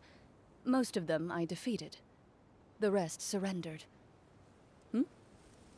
No, I have never lost a duel.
In my role as champion duelist, my opinions do not matter. For when I draw my blade, I am but an instrument of Fontaine's law.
prey will usually rest on rainy days, but not the hunter. Move it!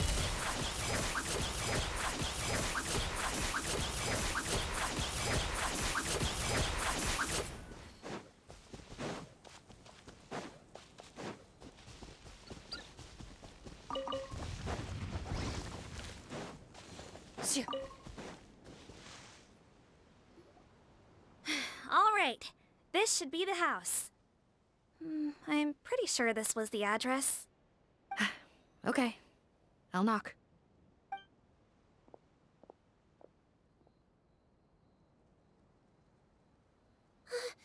Sounds like whoever's inside has restricted mobility. Oh, it seems serious.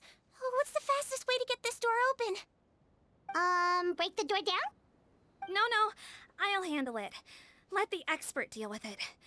There'll be a mountain of paperwork if we damage a citizen's property.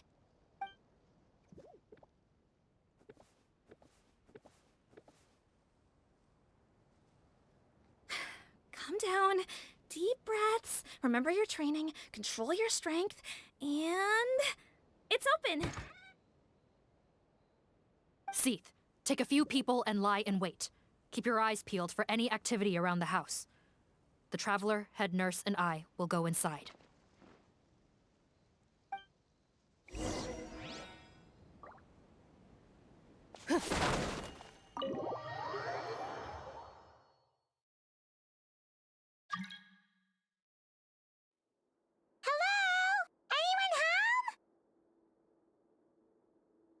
Oh, there.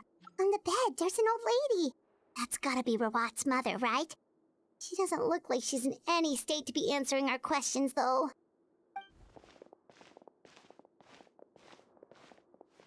We could try, but she is very ill.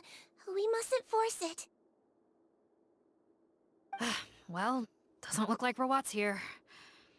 She's the only one we can talk to. Yep. Allow me. Hello, ma'am. Might I ask if you're Rawat's mother? We are trying to locate him.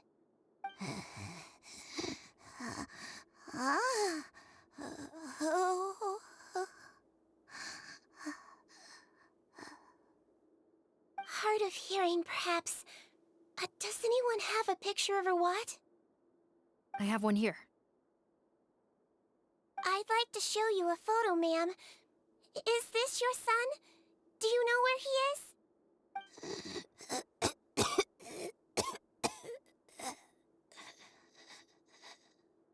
Looks like this isn't gonna work after all. Well, looks like we're out of leads. If Rawat's not here,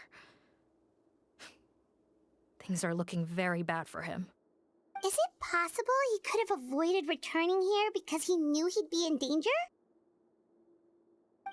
Maybe. But if so, where do we look next? Maybe we should take another look at the Institute. Yes, so. I suggest we all return there now. We found a good amount of useful information the first time, but perhaps there's something we missed. This is our last hope. Sorry, officer, but could I stay here for a while? This patient requires some care. Of course. Traveler, stay with the head nurse. You're technically here as her assistant after all.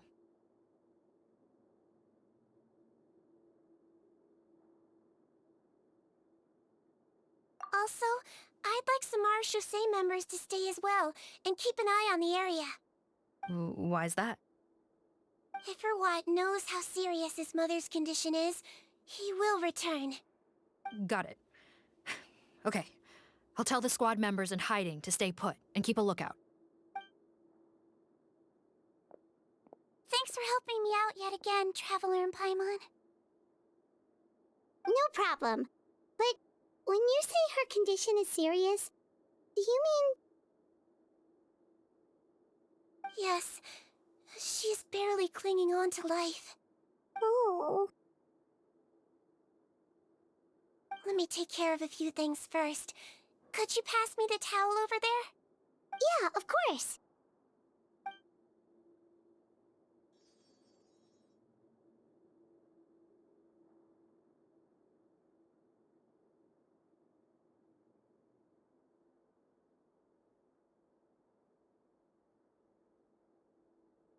can tell that her family has tried a lot of different treatment methods, including some very expensive medicines.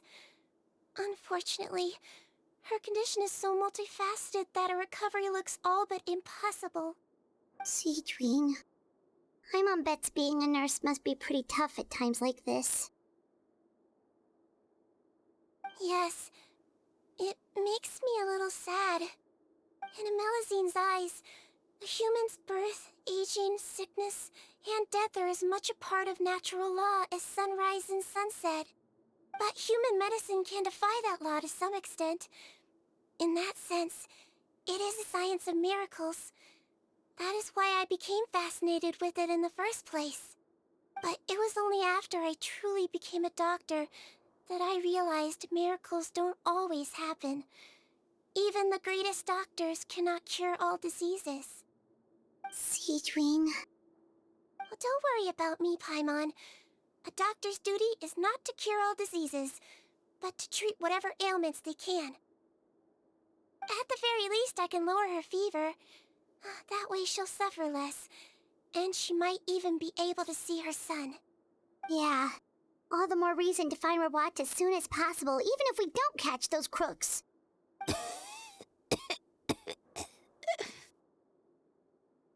Oh, her fever is getting worse. Could I get some hot water? Sure, we're on the case.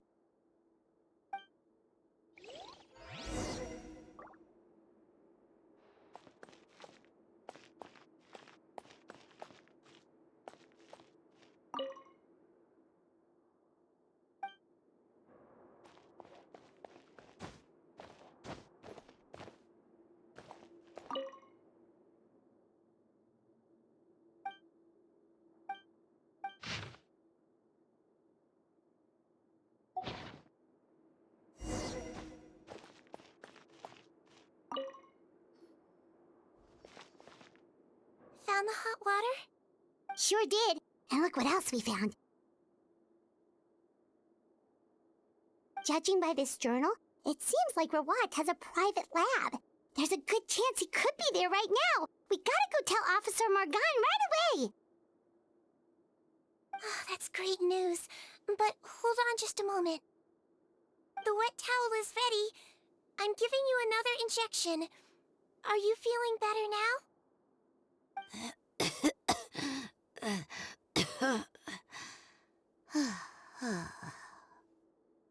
It's all right. We'll go bring him back. Please hang in there. Thank you.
It's Officer Morgan! They're already here!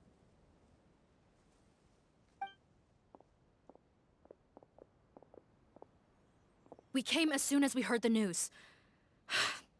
I can't believe we were so careless.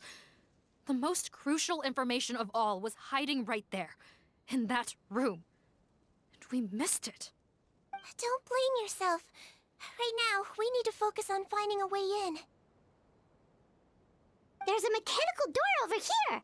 Hopefully the instructions in Rawat's journal will help us open it.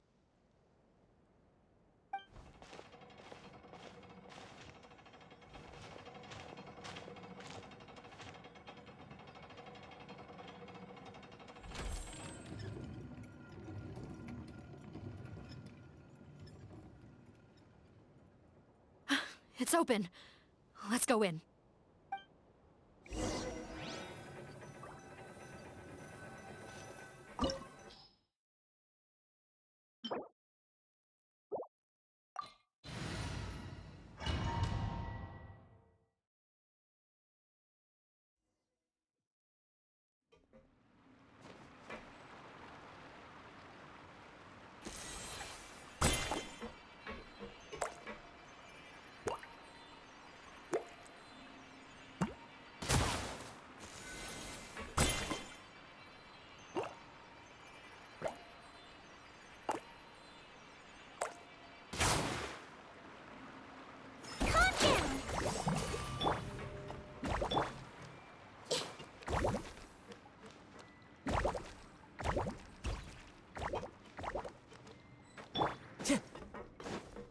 How did they get in here? Captain, up ahead! Those look like our fugitives! So they found this place too? Don't let any of them escape! Come again. Another test subject. That tingle? Huh. Free! Don't slip and fall! Wings of darkness! One with nature. Pick the wrong test subject.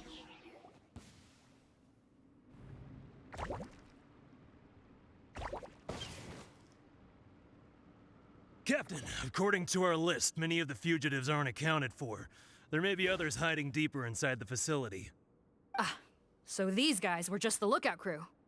The Marachose Phantom! How did they find this place? Wait, it's that guard from the fortress. That's right, I'm on your side. The Duke sent me. What's the matter? Some sort of mix-up? Mr. Odilon, didn't I tell you a few days ago that you need to stop all field work until you've recovered? Well, you know, gotta help His Grace out. Share the load. Officer Morgan, this man is an imposter. The real Mr. Odilon has no recent health issues. What? But Looks like the head nurse was right about the face-swapping method. Arrest them all! DuPont, stay here and keep guard. And watch the exit. If we're not back soon, call for reinforcements. got it.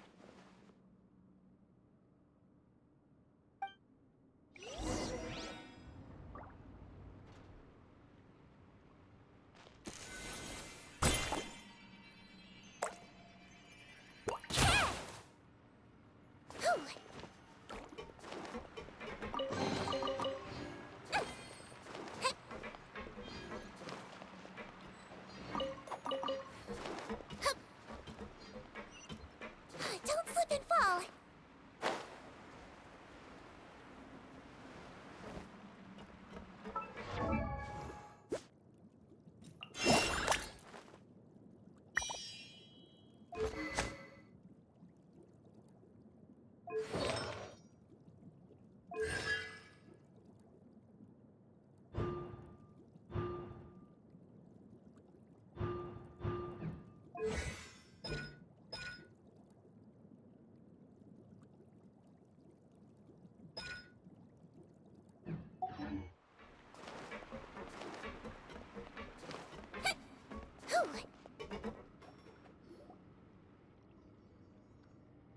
So many jars. Was this some sort of production facility? This scent. It's probably the ingredients used to make butterfly dew.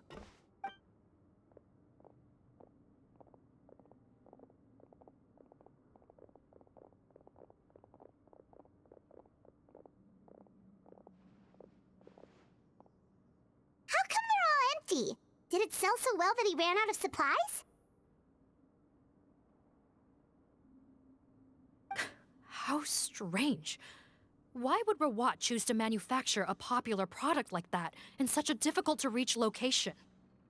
Given our suspicion that he may have been coerced into the illegal drug trade, I would have thought that any production facility we find here would be used for illicit purposes. Perhaps butterfly dew is itself an illegal drug. Do you have any evidence for that claim? No, just a guess. We need to find Rawat as soon as possible. He has all the answers we need. Understood. Well, let's not linger here. Let's go.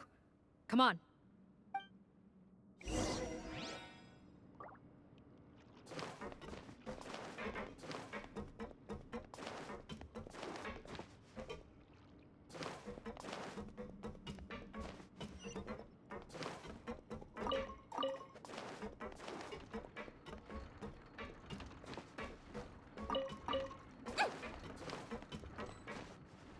Doesn't look like we're gonna get this door open. Let's find another way around. Huh?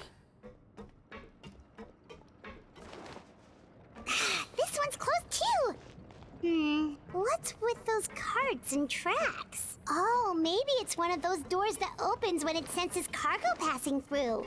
There's a loaded cart right over there. Let's bring it to the door and give it a try.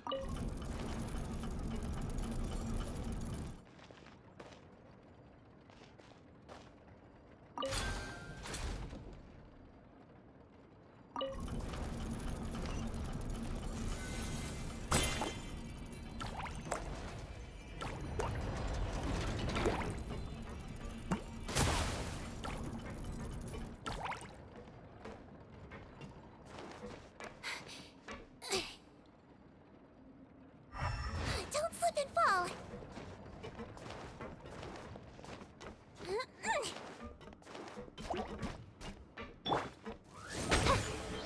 Wind Strider! Hold still. Don't slip and fall. Whew. Hey! Midnight Fantastic!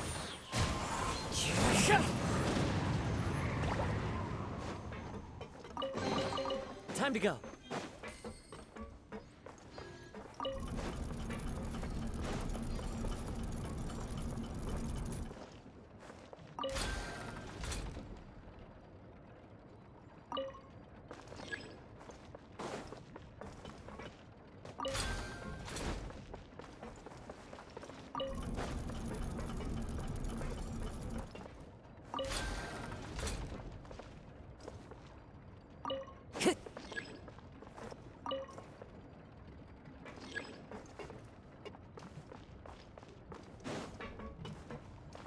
Sure.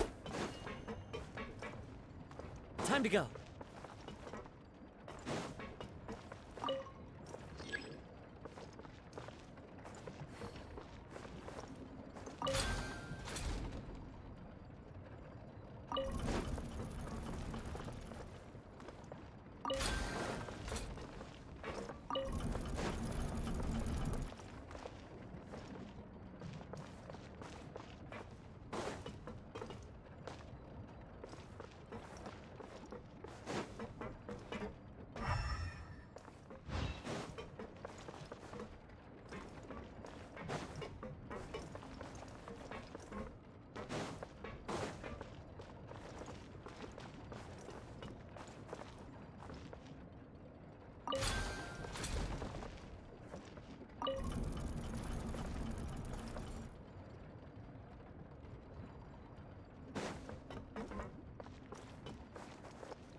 Time to go.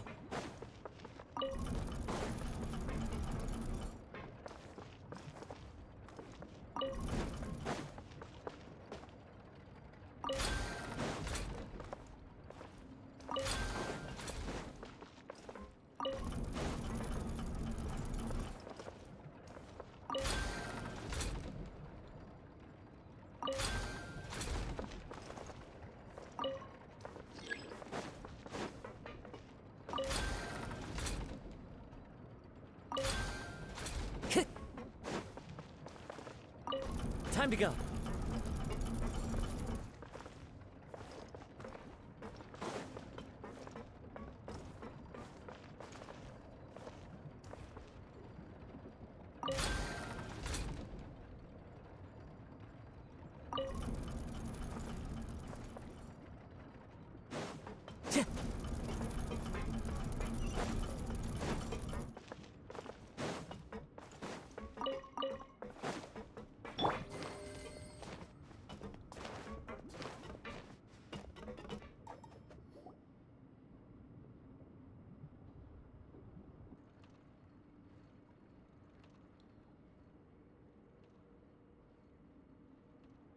This room's much smaller than the others. Judging by the implements on the table, this looks like a potion-making lab. Head nurse! Over here.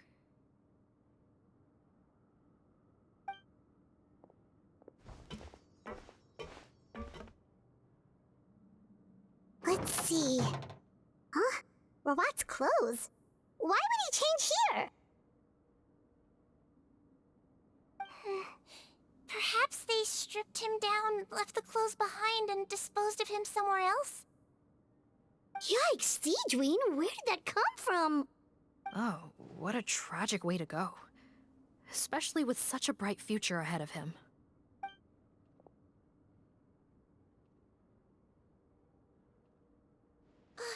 There's a path leading further on, Officer Morgan. Let's keep up the pace.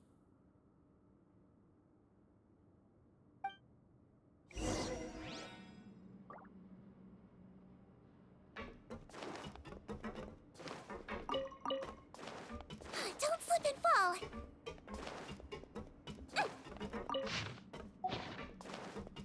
Don't slip and fall. Don't slip and fall.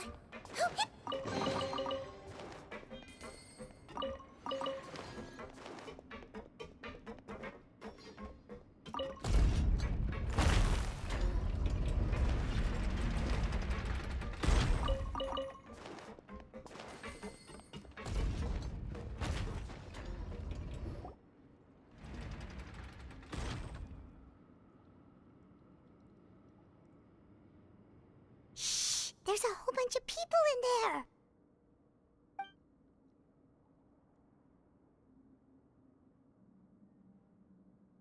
Are you serious?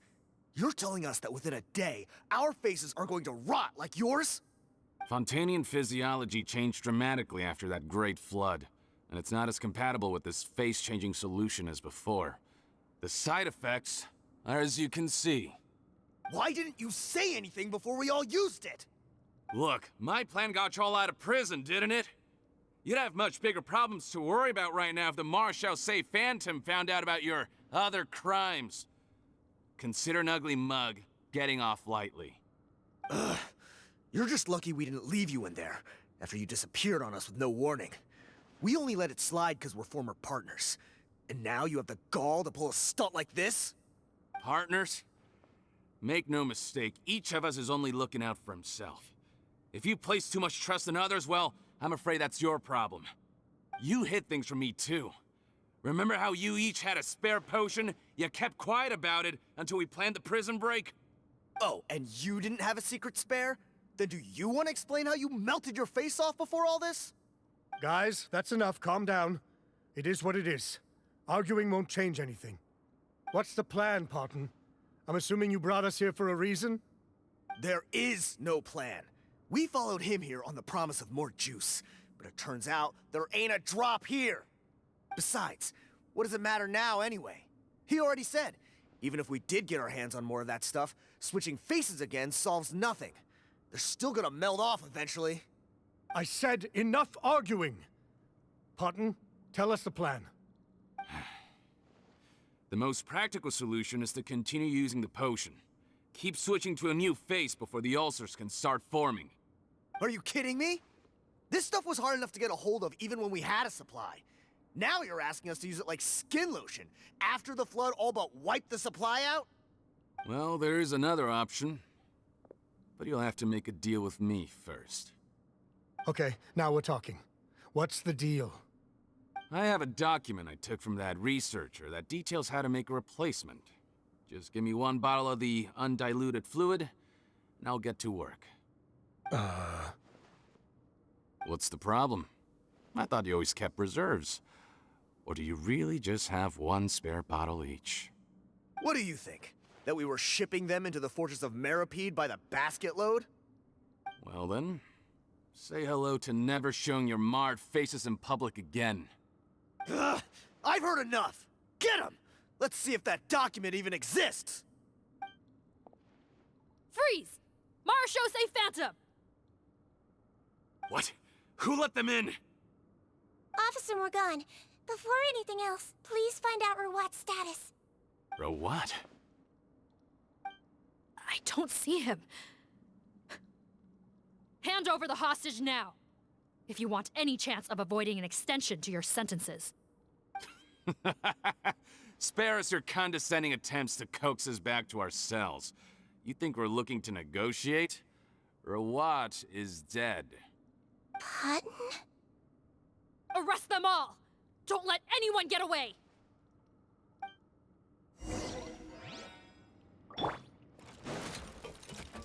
By royal decree. That hurts! I swear, it's for medical research. Calm down.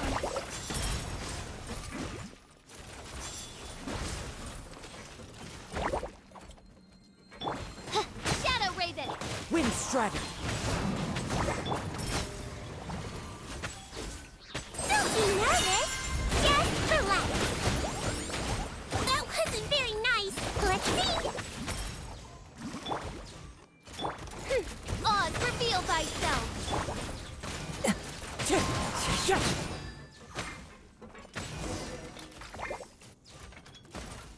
Huh. Gotta say, I never expected to see the head nurse in combat. Some patients respond better to a more aggressive treatment plan. Did we get everyone? Captain, we finished the head count. Potten's missing. Over there! The door's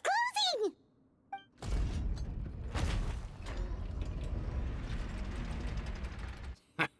One group trying to arrest me, another trying to hunt me down. Good. I gotta kill two birds with one stone. How did he get up there? There must be a secret passage somewhere. Find it! Don't waste your energy. I already sealed it off. How naive. We have more people outside. If we're not back out by the agreed time, they'll come to our rescue. Well then, you'd better hope they get here in time.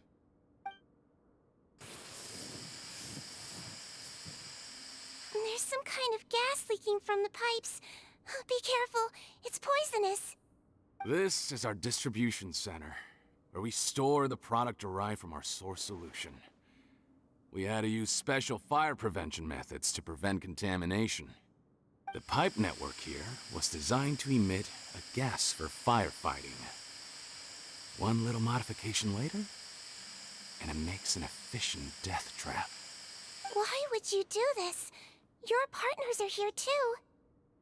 Oh, please. If they can't supply what I need, they're of no further use to me. Besides, I can't have them exposing my potential whereabouts. He's a maniac! Come on, we gotta find a way to open that door! Go ahead, struggle in vain. Once the last of you croaks, no one will ever find me again. So long! Are you sure you're ready to leave, Potten? You haven't changed your dressing today. You can't cure my face. Just give up. And what if I could? Nice try. You're just trying to stall me. Don't you worry about me. I'll find a way to cure my face once I get out of here. Oh, I doubt it. After all, Fontanians can no longer dissolve in primordial seawater. What the... How did you... The key component of the face-changing potion is the fluid left behind by dissolved Fontanians. It might look like ordinary water, but it has some unique elements in it. Before the flood, all Fontanians were oceanids, physiologically speaking. A potion made from that fluid could dissolve and reconstruct the face of a Fontanian in much the same way as hydroidolins change form. Theoretically, it could give someone any appearance they wished. But since the flood, Fontanians have become true humans. They can no longer provide the source material for this potion, nor reap its benefits. Are you saying this potion is made from Fontanians dissolved with primordial seawater? Then their crimes are far worse than I thought. How could you know all of this? No, wait. Of course! Well, well. So that's why you have a human appearance. It also means that I have a formula you're unaware of. The air's getting thicker. It's getting hard to breathe.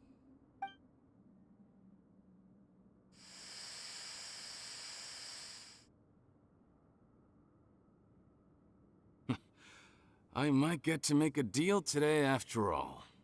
Alright, keep talking. How do you intend to give me the formula? Oh, it's not a formula, but a finished product. I have a bottle of it right here.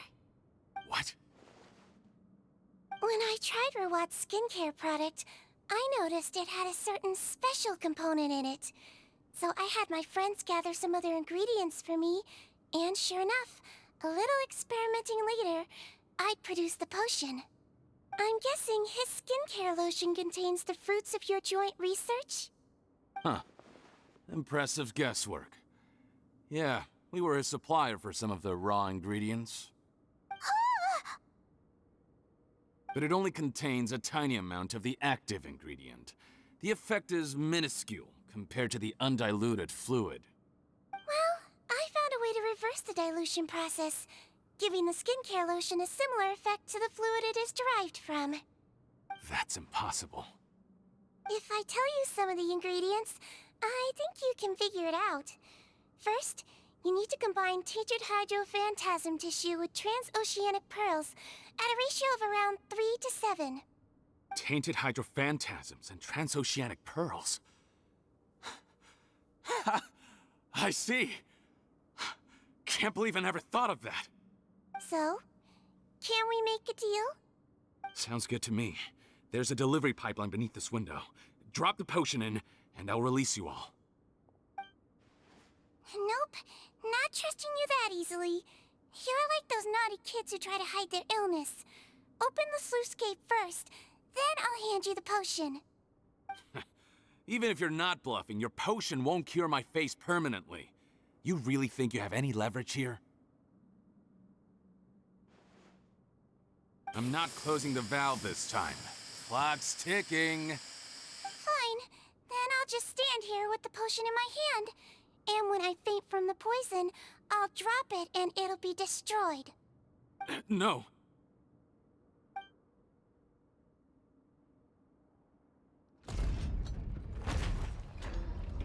It's open! Disable that sluice gate! Jam it! Don't let it close again! That's more like it. In that case, a promise is a promise. Head nurse, there's too much poison gas in here. We have to leave, now!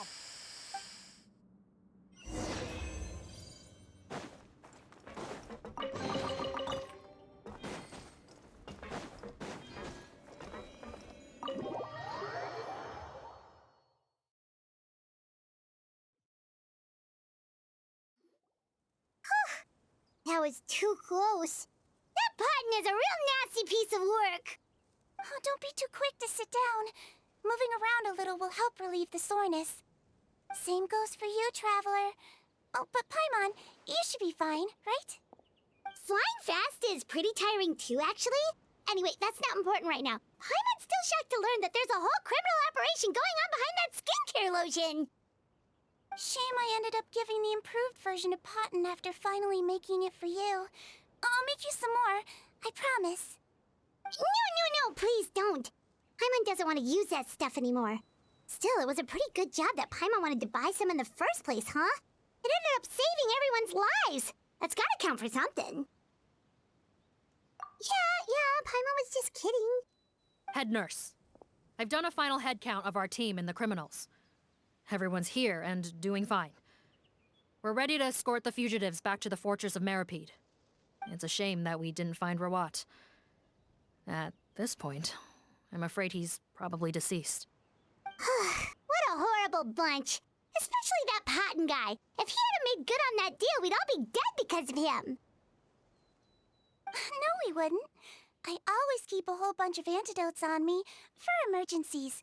And one of them neutralizes that poison gas. We'd have been fine, even if you hadn't opened the gate. What? Then why did you give him the potion? If this is true, I must concur. Sorry to be blunt, but I think you made a bad decision by handing him that bottle. If he changes his appearance and flees Fontaine, it's unlikely that we'll ever find him. No matter how cooperative his accomplices are when we question them. No, you don't understand. I gave him the potion precisely so we could be sure where he'll go next. What do you mean?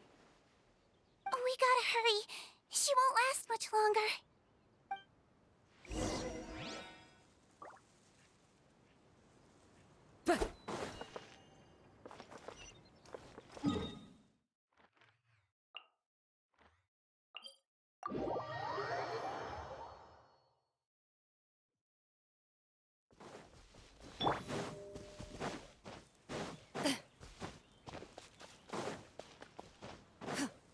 Into the shadows.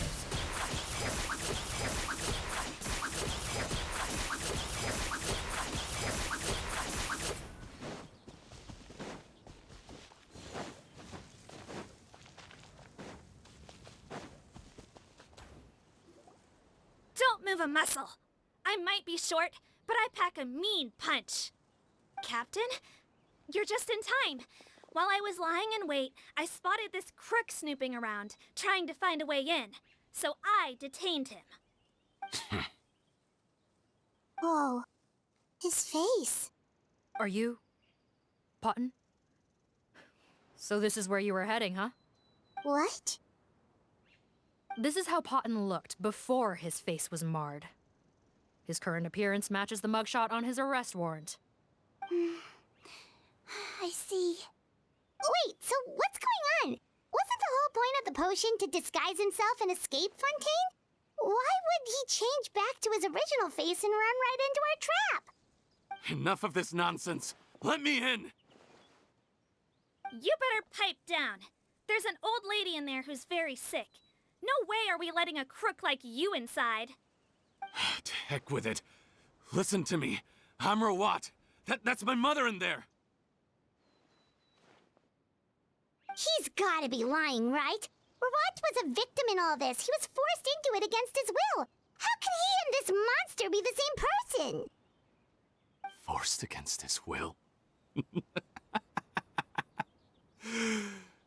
That's the funniest thing I've heard all day.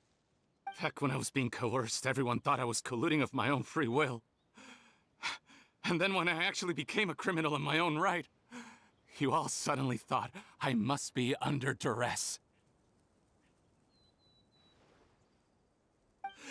Amazing what a difference a handsome face makes. Save us the speech. Explain yourself. You want an explanation? Fine. I'll tell it how it is.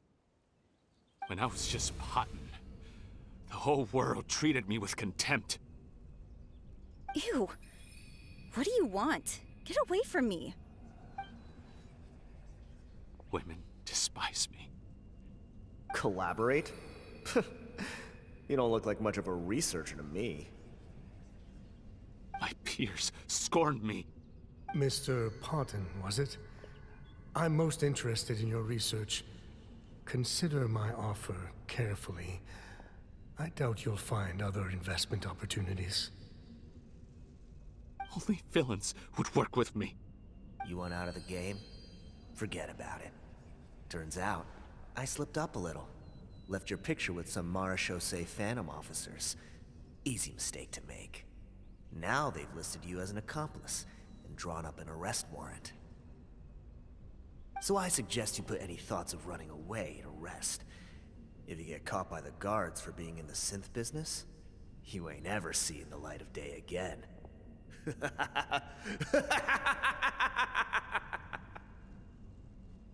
was no way out for me. Until I could stop being Potton. Mr. Rawat, I have something I'd like to tell you. I became popular with women. This new potion you developed is fascinating. Genius, in fact. Would you consider working with me? I'd be happy to sign a licensing agreement. My peers looked up to me.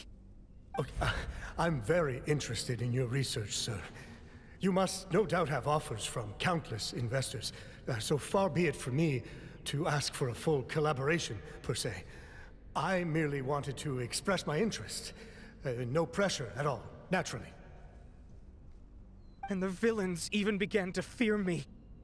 Becoming Rawat showed me what a superficial world we live in. But I did not hold a grudge. After all, this superficiality could be made to work in my favor. Or so I thought. But alas, the world seemed bent on finding a reason to make me despise it. Mother, I'm back. How are you doing? Who are you? I bought the best medicine Mora could buy, but nothing would cure her illness. In the end, I hoped she'd at least be able to see her son one last time before she passed, but when everyone else rejected me, the only person who cared about me was my mother. Then, when I became a rising star in the Fontaine Research Institute, I was unrecognizable to her. I have to let her see me again. Even if it means donning my own wretched, ugly face. Well, is that enough explaining for you? Now do you understand? Let me inside already! Have you ever considered if you'll even be able to look your mother in the eyes after what you've done? You found a way to completely change your identity. You could easily have escaped from them. But no, you chose to keep working with them. Why would I want to give up on such a lucrative business? The profits were dozens of times that of the synth business, and it was all above board.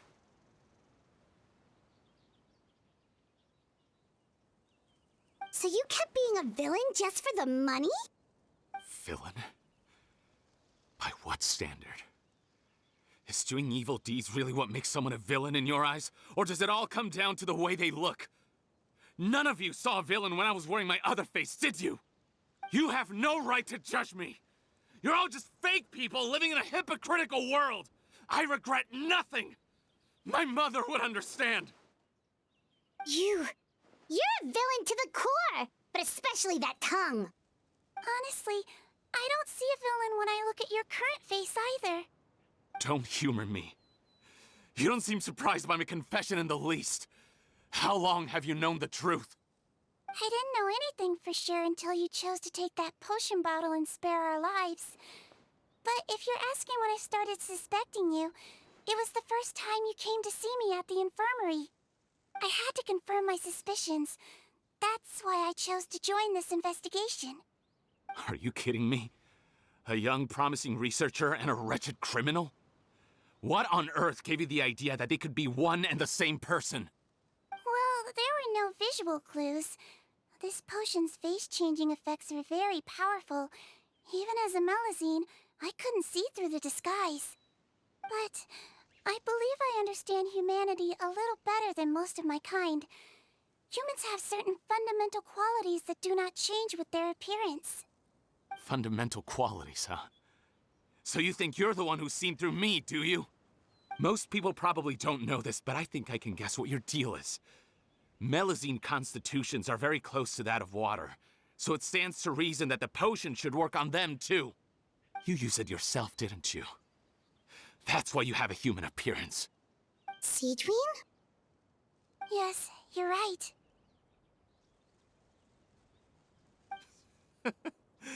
I'll bet it was back in the days when Melazines were discriminated against because of their appearance.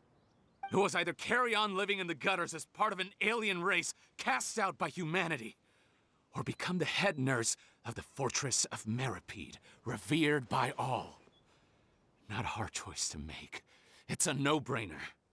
So you see, you and I were the same.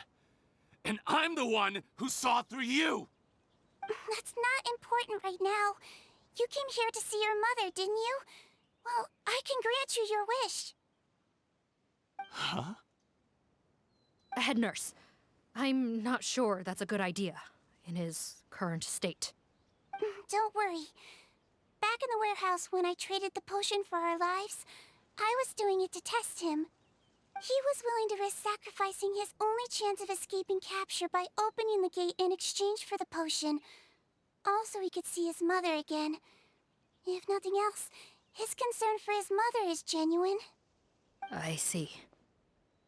So before you arrest him, please allow him to see his mother one last time. The Traveler and I will accompany him. You have nothing to worry about. All right. I understand.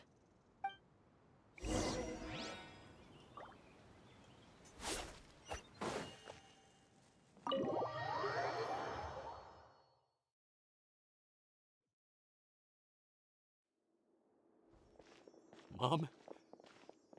It's me, Potton, your son. You recognize me now, don't you?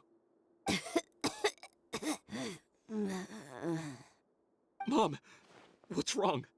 I'm sorry, but I have some bad news. I examined your mother last time we were here, and it appears that due to her prolonged fever, she's lost her eyesight. What? Your appearance no longer has any bearing on her ability to recognize you. But there are always other ways to remind our loved ones who we are. Wouldn't you say? No, it can't be.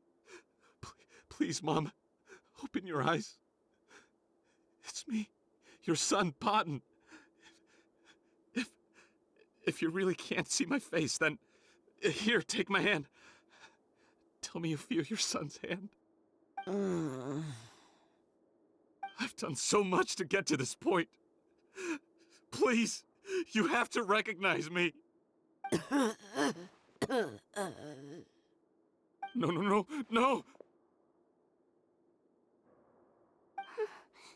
The temperature of his palm must have changed. I'm sorry. It seems I couldn't bring him back to you after all.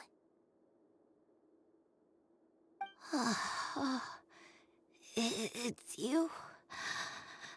Thank you. Of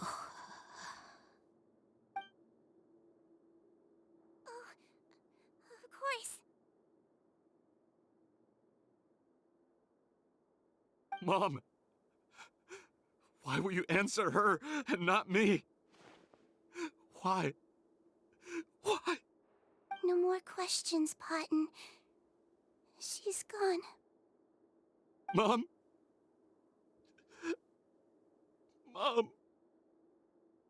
I'm sorry to say this, Potton, but you and I are not the same.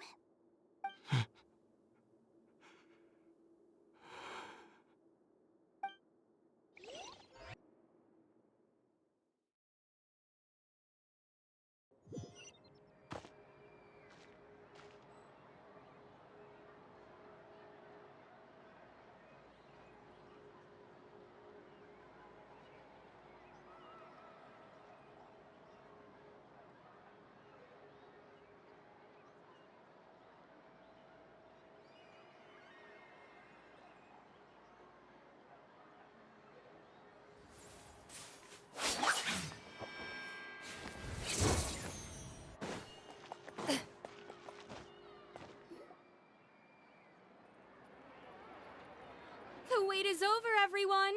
The sale of our new skincare product, Romaritime Essence, will now begin. Another skincare promotion! And it's selling as fast as last time. Wonder what people would think if they knew what was in the last batch. Oh, Sigewinne's here too! Hey, Sigewinne! Oh, Traveler Paimon, hello! I hope you two got a good rest yesterday after all your hard work. Of course! Nurse's orders, right? Anyway, are you here to take notes for your next article? Actually, I'm mostly here to help Officer Morgan wrap up yesterday's case. Ah, that reminds Paimon. That stuff sold like crazy, didn't it? Is it gonna cause huge problems? Nope, there's nothing to worry about. Unless modified, Butterfly Dew is an excellent skincare product that's completely safe to use. Besides, officers have already retrieved all Butterfly Dew purchased on the market. Now it's just a matter of disposal. After consulting Monsieur Nervulette, I came up with a way to neutralize any harmful effects, so it'll evaporate naturally without polluting water or soil. Wow, it's Sigewinne to the rescue again! Thank you for serving as our consultant, head nurse. All the butterfly dew we recovered has been disposed of, according to your instructions. Great! Good job, everyone! Also, you mentioned you wanted a copy of Watt's interrogation records. Well, technically, Potton's records. Anyway, I have them with me. Here. After he saw his mother for the last time, it was like all his mental defenses came crashing down. He put up no resistance during the interrogation and answered all our questions. We learned a lot. Apparently, the formula was something he discovered by chance while helping the criminal gang produce synth. Later, he came up with the idea to dilute it and use the resulting substance as a skincare product. Their supplier was Vache, but you could also argue that they were the ones doing him a favor. His operation helped Vache's gang dispose of an enormous amount of evidence. It made for a seamless collaboration. One man's trash was another man's treasure, and there were no loose ends. It's no wonder we never noticed what Potten's gang was up to. Vache again, huh? Is there still no end to the harm he caused? Make no mistake, the crimes of Vache and his accomplices will come to an end. It's only a matter of time. Since the flood cut off their supply of primordial seawater, they've been forced to resort to riskier methods, like using their private reserve to attack people on the street. Naturally, those attempts all ended in failure. After receiving numerous reports, we were able to zero in on the gang and eventually round them up. That sounds more like it. Based on what he told us in his confession, we pretty much had him backed into a corner, even though he made a point of distancing himself from the gang while disguised as Rawat. He tried to throw us off his tail by reporting his accomplices, giving him enough time to transform back into Potten and see his mother one last time. But there was one thing he hadn't anticipated. Even though Potten had been missing for a long time, we were very much still on the lookout for him. So the moment he appeared in public after changing back to his original appearance, we caught him. So he tried this once before, huh? Guess he really did want his mother to see him again. But in the end... Looking at the interrogation records, it seems like he spent the first sum of money he earned as Rawat on his mother's treatment. Yes, which is why I suspect that his initial motive for using the potion was not personal greed, but a desire to become somebody who had the power to save her. Even so, he went too far. In the end, he got what he deserved.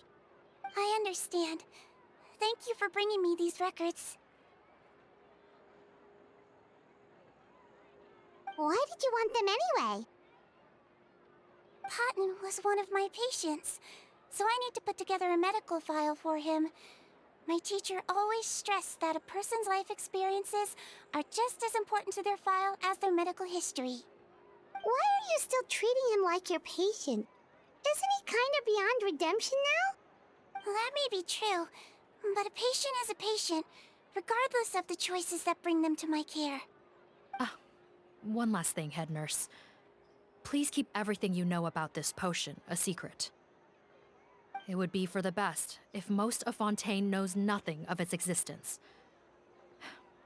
I know my fellow officers and I will be able to sleep easier if that's the case. Of course. Not to worry. Thank you for understanding. I'll take my leave then. So, Sigewinne, did you really use that potion yourself? Why do you sound so surprised, Paimon? I told you all about it. It was quite a while ago now. You mean that story about the witch and the potion? So it was really, actually, genuinely a true story? Yes, it really actually genuinely was. But...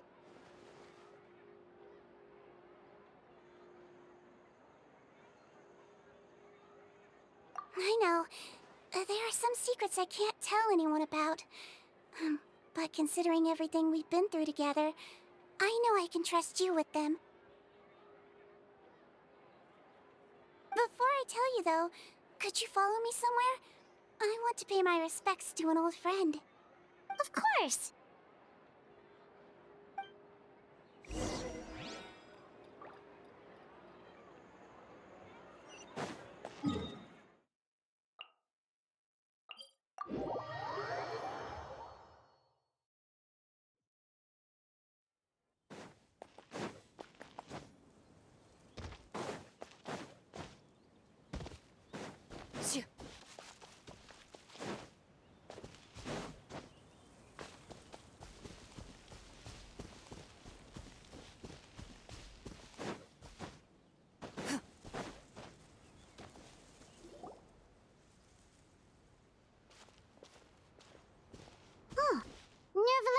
translate. They're here too.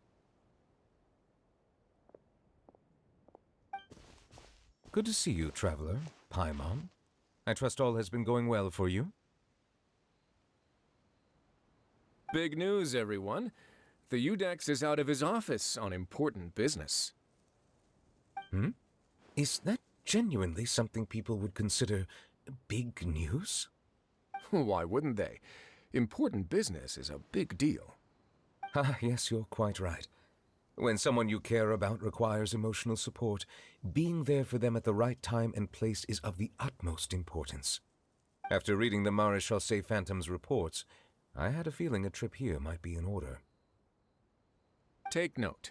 That, my friends, is how Monsieur Neuvillette shows that he cares. We're both here for the same purpose, actually, to accompany Sigewinne as she pays her respects to her late teacher. So the old friend she mentioned was her teacher then? The witch? Oh, sorry. Paimon didn't mean to be rude. It's only 'cause Sigewinne calls her that all the time, so...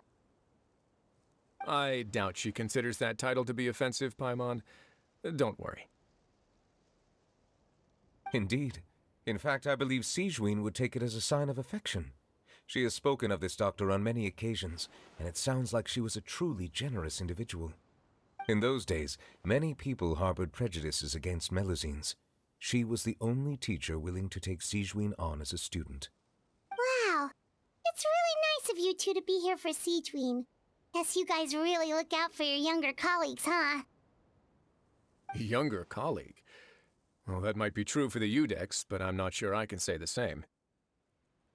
Sigewinne served a sentence in the fortress of Meripede hundreds of years ago, and after she did her time, she decided to stick around. She's been an integral part of our administration ever since. Strictly speaking, the head nurse has been around longer than most people in the fortress, myself included. Pretty sure that makes me the younger colleague. She served a sentence? Yes. Long before I became Udex, there was an ancient law in Fontaine that prohibited any attempt to transform another species into a human. Initially, I and most researchers believed this law to have been imposed due to ethical concerns. But now, it seems more likely that the law was nothing more than an insurance policy, a way for Egeria to ensure that her people would remain insulated from the truth, thus enabling them to lead more straightforward, happier lives. Ignorance is bliss, as they say. Sigewinne had her reasons for choosing to obtain a human form, but the act was nonetheless in clear violation of the law. Could you tell us a little bit more about what happened back then? Certainly. Sigewinne does not object to her close friends learning about her history. In fact, I first learned of it myself because she confessed the truth to me of her own volition.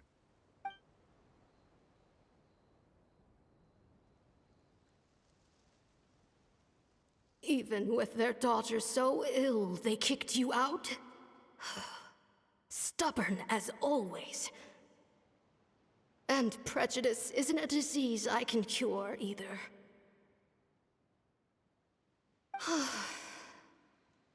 Shame that I don't have the energy to get over there. You're laughable, you old witch.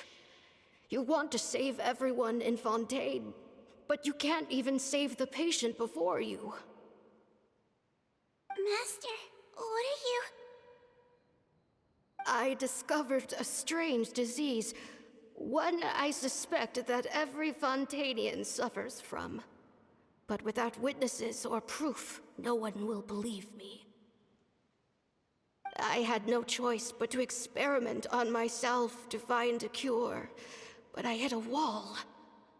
And as you can see, it took a wretched toll on me. Then I'll find a cure for you, and then you can go cure her. There's no need. I am beyond saving now. There's nothing you can do. But, Master... As I said before, a doctor's duty is to treat whatever ailments they can.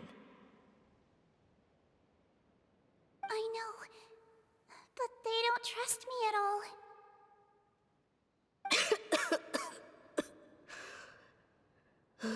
That girl. She's your first ever patient, isn't she?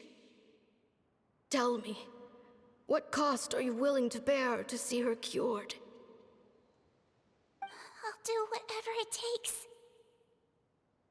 Even if it means breaking the law and being punished for it? As long as I don't hurt anyone. Yes.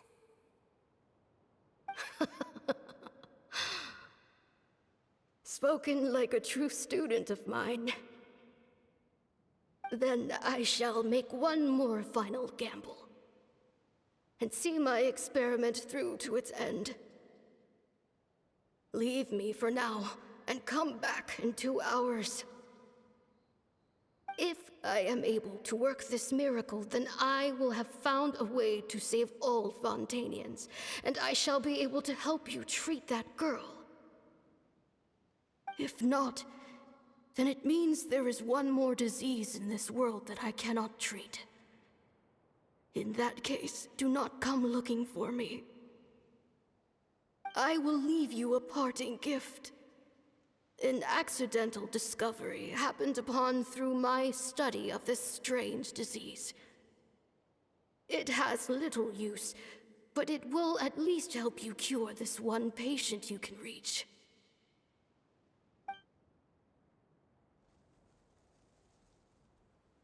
When Sigewinne returned, the miracle had not occurred. She found a potion bottle and a note on the table. After using the potion as instructed, she gained her current form, breaking Fontaine's law in the process. And after I had confirmed the veracity of the events, I gave my verdict. So that's what happened. I fear Sigewinne only understood the full story after the truth about the dissolution of Fontanians was uncovered. When I reflected on all this with that knowledge in hand, I felt a deep sense of regret. As I use the law to uphold justice, there are times when I cannot help but acknowledge its ruthlessness. After the final details of the events surrounding Sigewinne's transformation came to light, I checked several sources and, thankfully, the legal code does not require Sigewinne to shoulder any additional punishment. Wonder how she feels about all this. Since she invited you here, I imagine she intends to speak of these matters with you, no?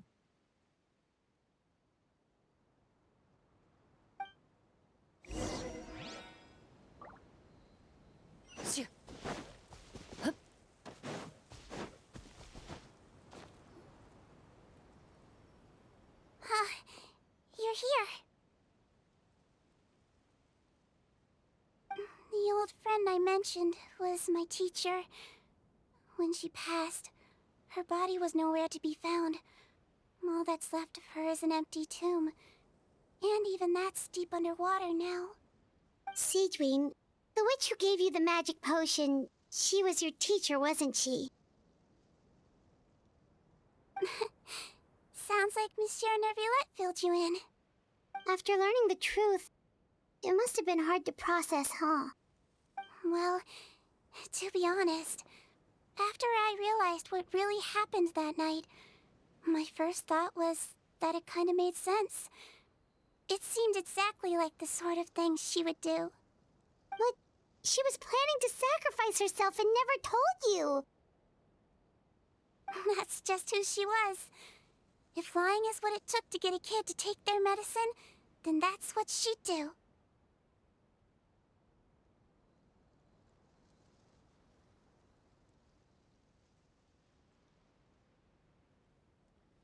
All right, but why did you turn yourself in? I broke the law, simple as that. My teacher made her choice, and I made mine. True. It's just the way Patton framed it when he was asking you all those questions, it made Paimon really mad. You're not like him at all, and everything Neuvillette said confirms that. And yet, you were still convicted and thrown in prison. It just feels so unfair. Unfair? I happen to think just the opposite. If I hadn't served that time, I'm not sure I would have been able to stay strong when he was questioning me. What makes you say that? I knew you'd be curious. Let me tell you a story.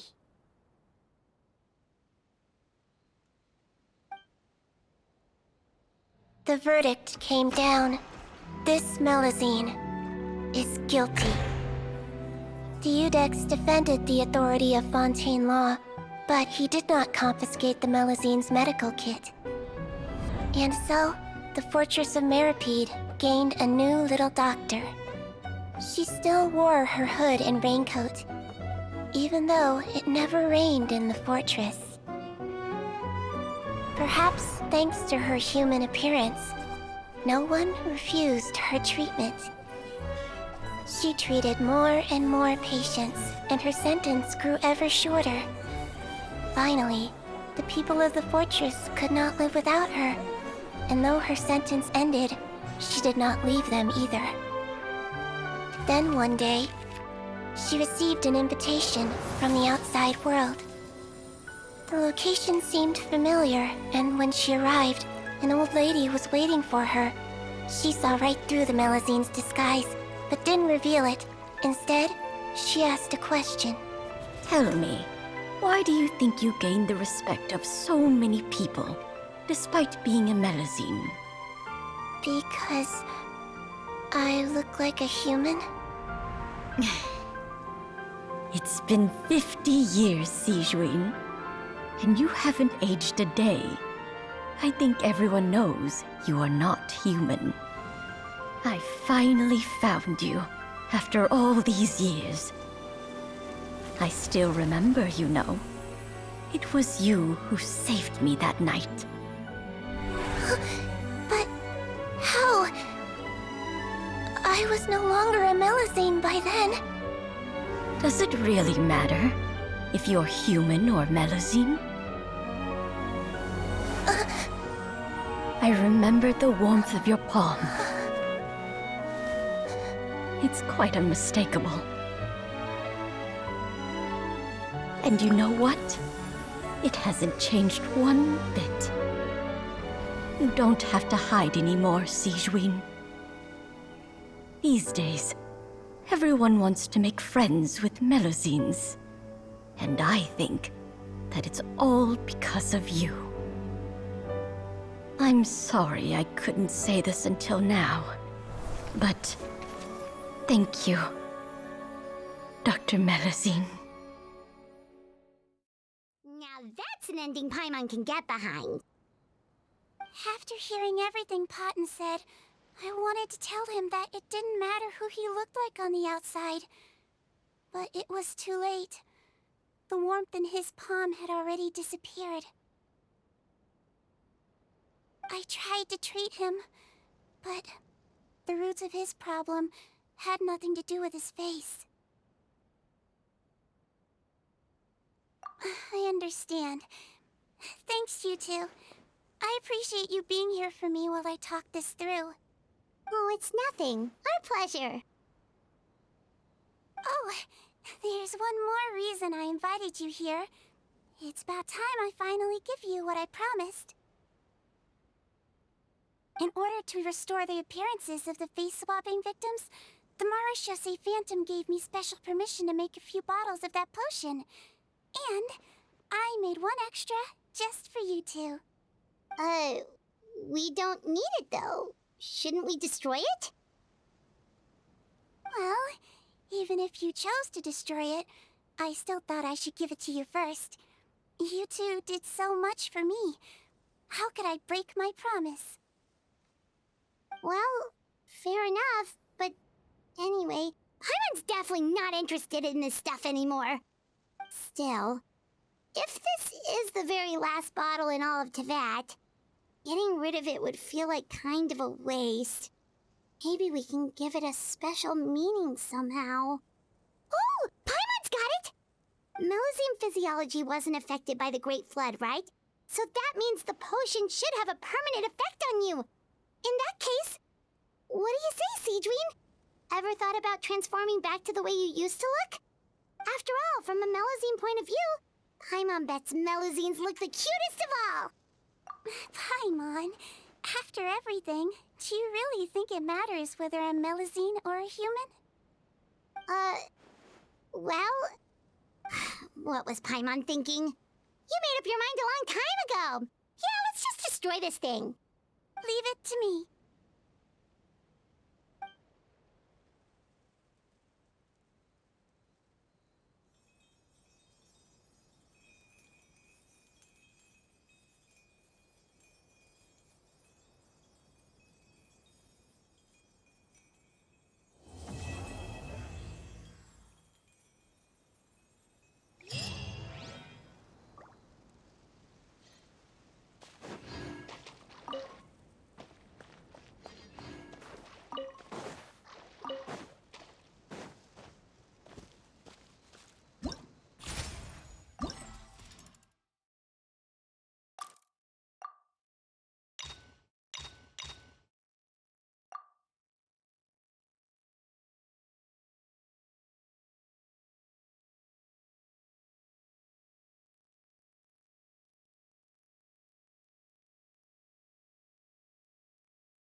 You are not welcome here. Everybody stand back! You're toast! Clouds high. The birds... Let's light it up! Now you're... Wheels of darkness! Come! Following order. Teamwork is strength! I summon thee! Today. Out of the frying pan, into the fire! By royal... Wind strike. Eat this! I'm going in! Let's light it up!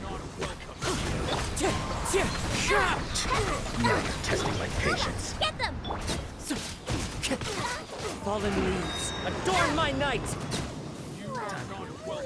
Wind strike. Shadow Raven! Teamwork is dreamwork! Nice and spicy!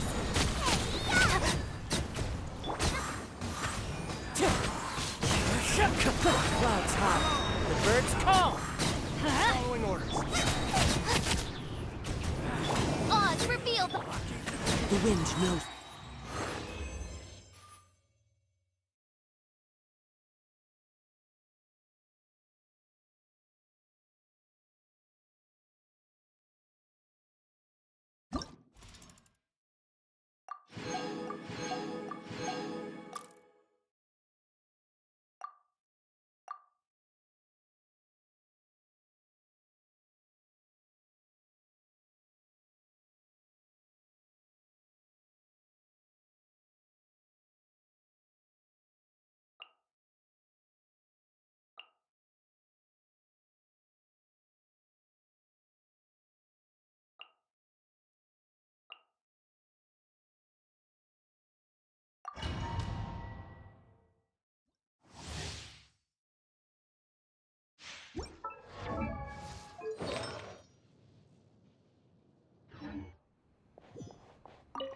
Boba, get them! I'm going in! You're toast! Ready.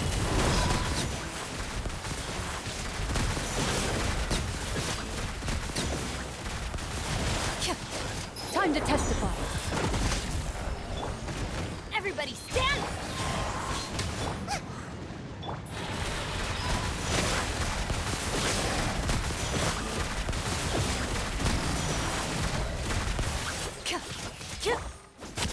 Let's light it up! I'm going in! Eat this! Out of the frying pan! Fallen leaves. Adorn my night! Wind strike! Into the shadows.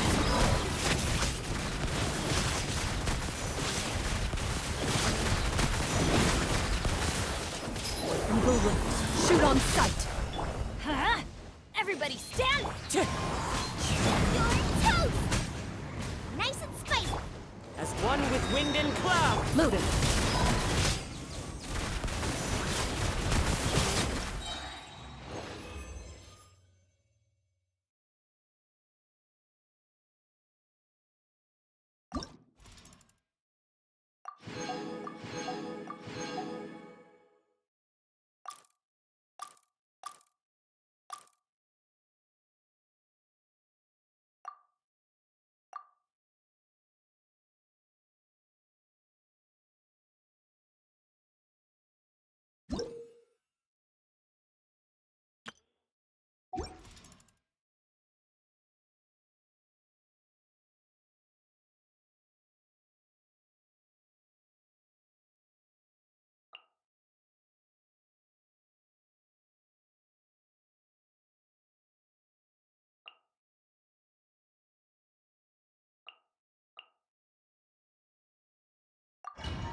You're about to get set. Witness the power of Gwa. Rain outlines your...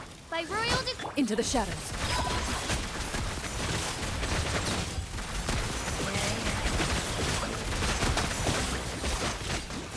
Hunt them down.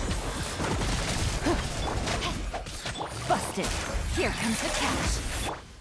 Wings of dark... Rain cutter. Time to work.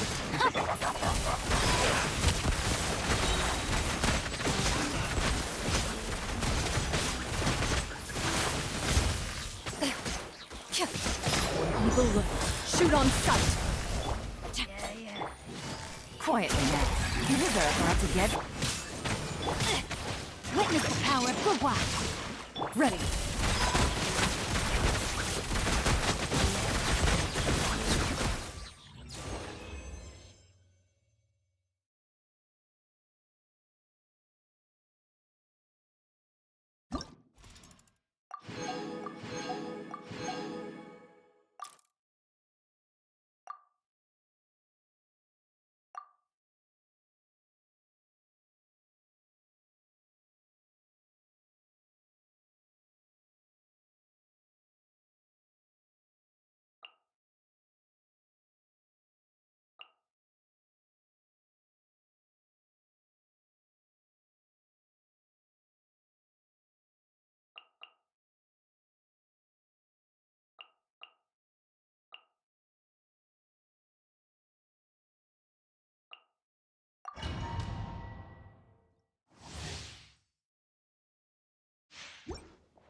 Happy to apply. Game's up. Promise over. No, my sword. Rain cutter. Loaded.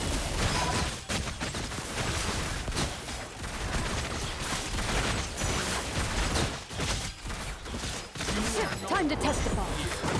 I'm getting sick of this. Into the shadows. No. Here comes the catch. Let me weave you a verse. Huh? Midnight Bender. Loaded.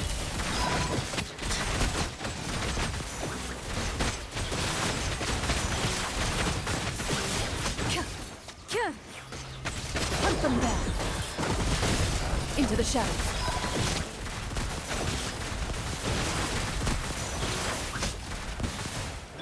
Busted. Game's up. Promise over. Rain cutter. Rain outlines your... Ready.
No, my... Gotcha. Things are about to get dicey. Don't get frostbite. Freeze.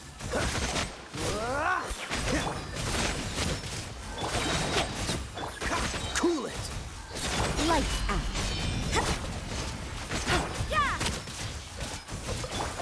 Rain cutter. Here comes the catch. Oh, so sorry. Dodge this. Hit judgment! Hit punishment! Cool it.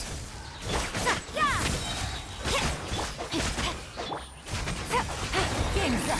Fun's over. Witness the power of Gugwa. Rain out. This moment will be frozen in time. Shiver! Dodge this.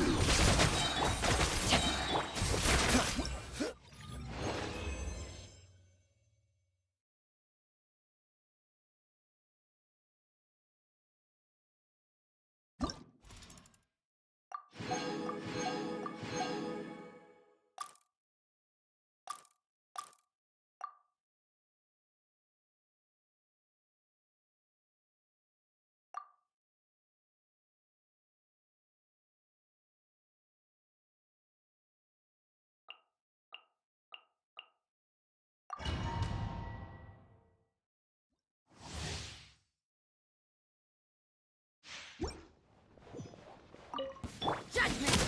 Lights out. Busted. Here comes the catch. Let me weave you a verse. Huh? Oh, so sorry. Freeze.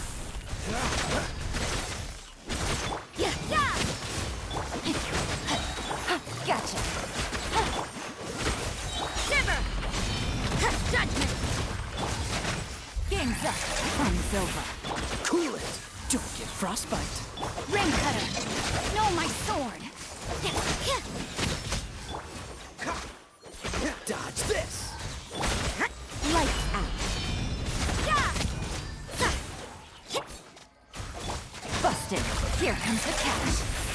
Freeze. Oh, so sorry. Let me weave you a verse. Huh? Quietly now. Shiver! Judgment! Dodge this. Ah.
To apply. To ashes! Gotcha. Things are about to get dicey. Odds reveal. Rusty rebuild.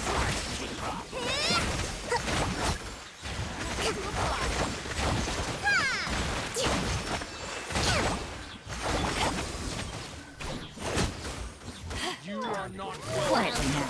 Game's up. Fun's over. as you wish. Power that ended fight. Allow me.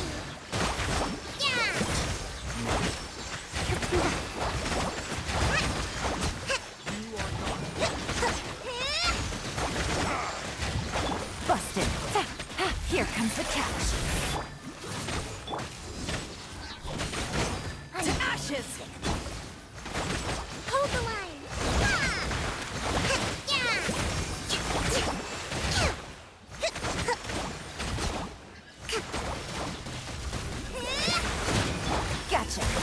Things are about to get dicey.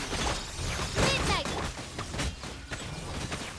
Power of the Ended to oblige. Allow me!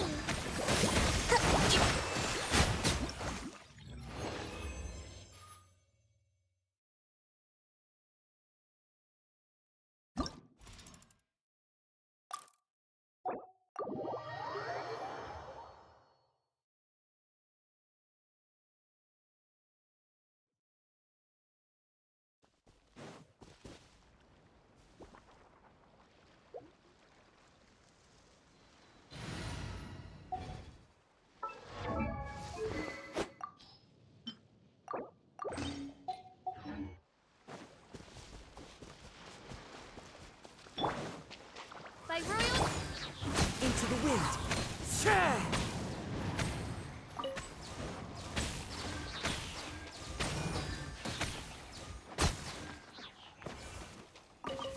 Time to go.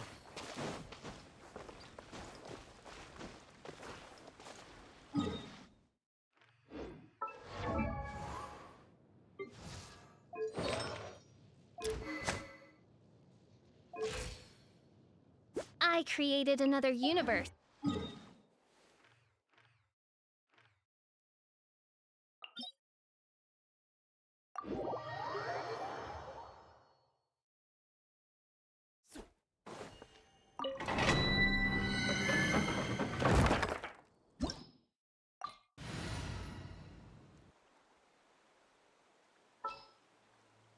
It's time to pull the trigger. Chivalry will never die.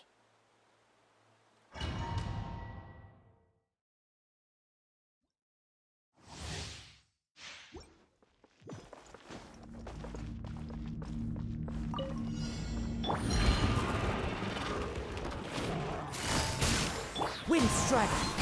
Witness the power of Gugwa.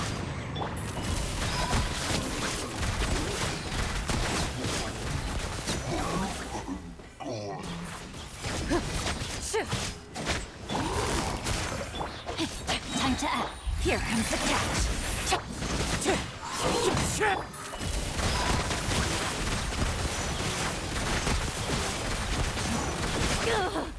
Enough! Evil looks. Shoot on sight! Quiet now. Ram cutter! No, my sword! Into the shadows.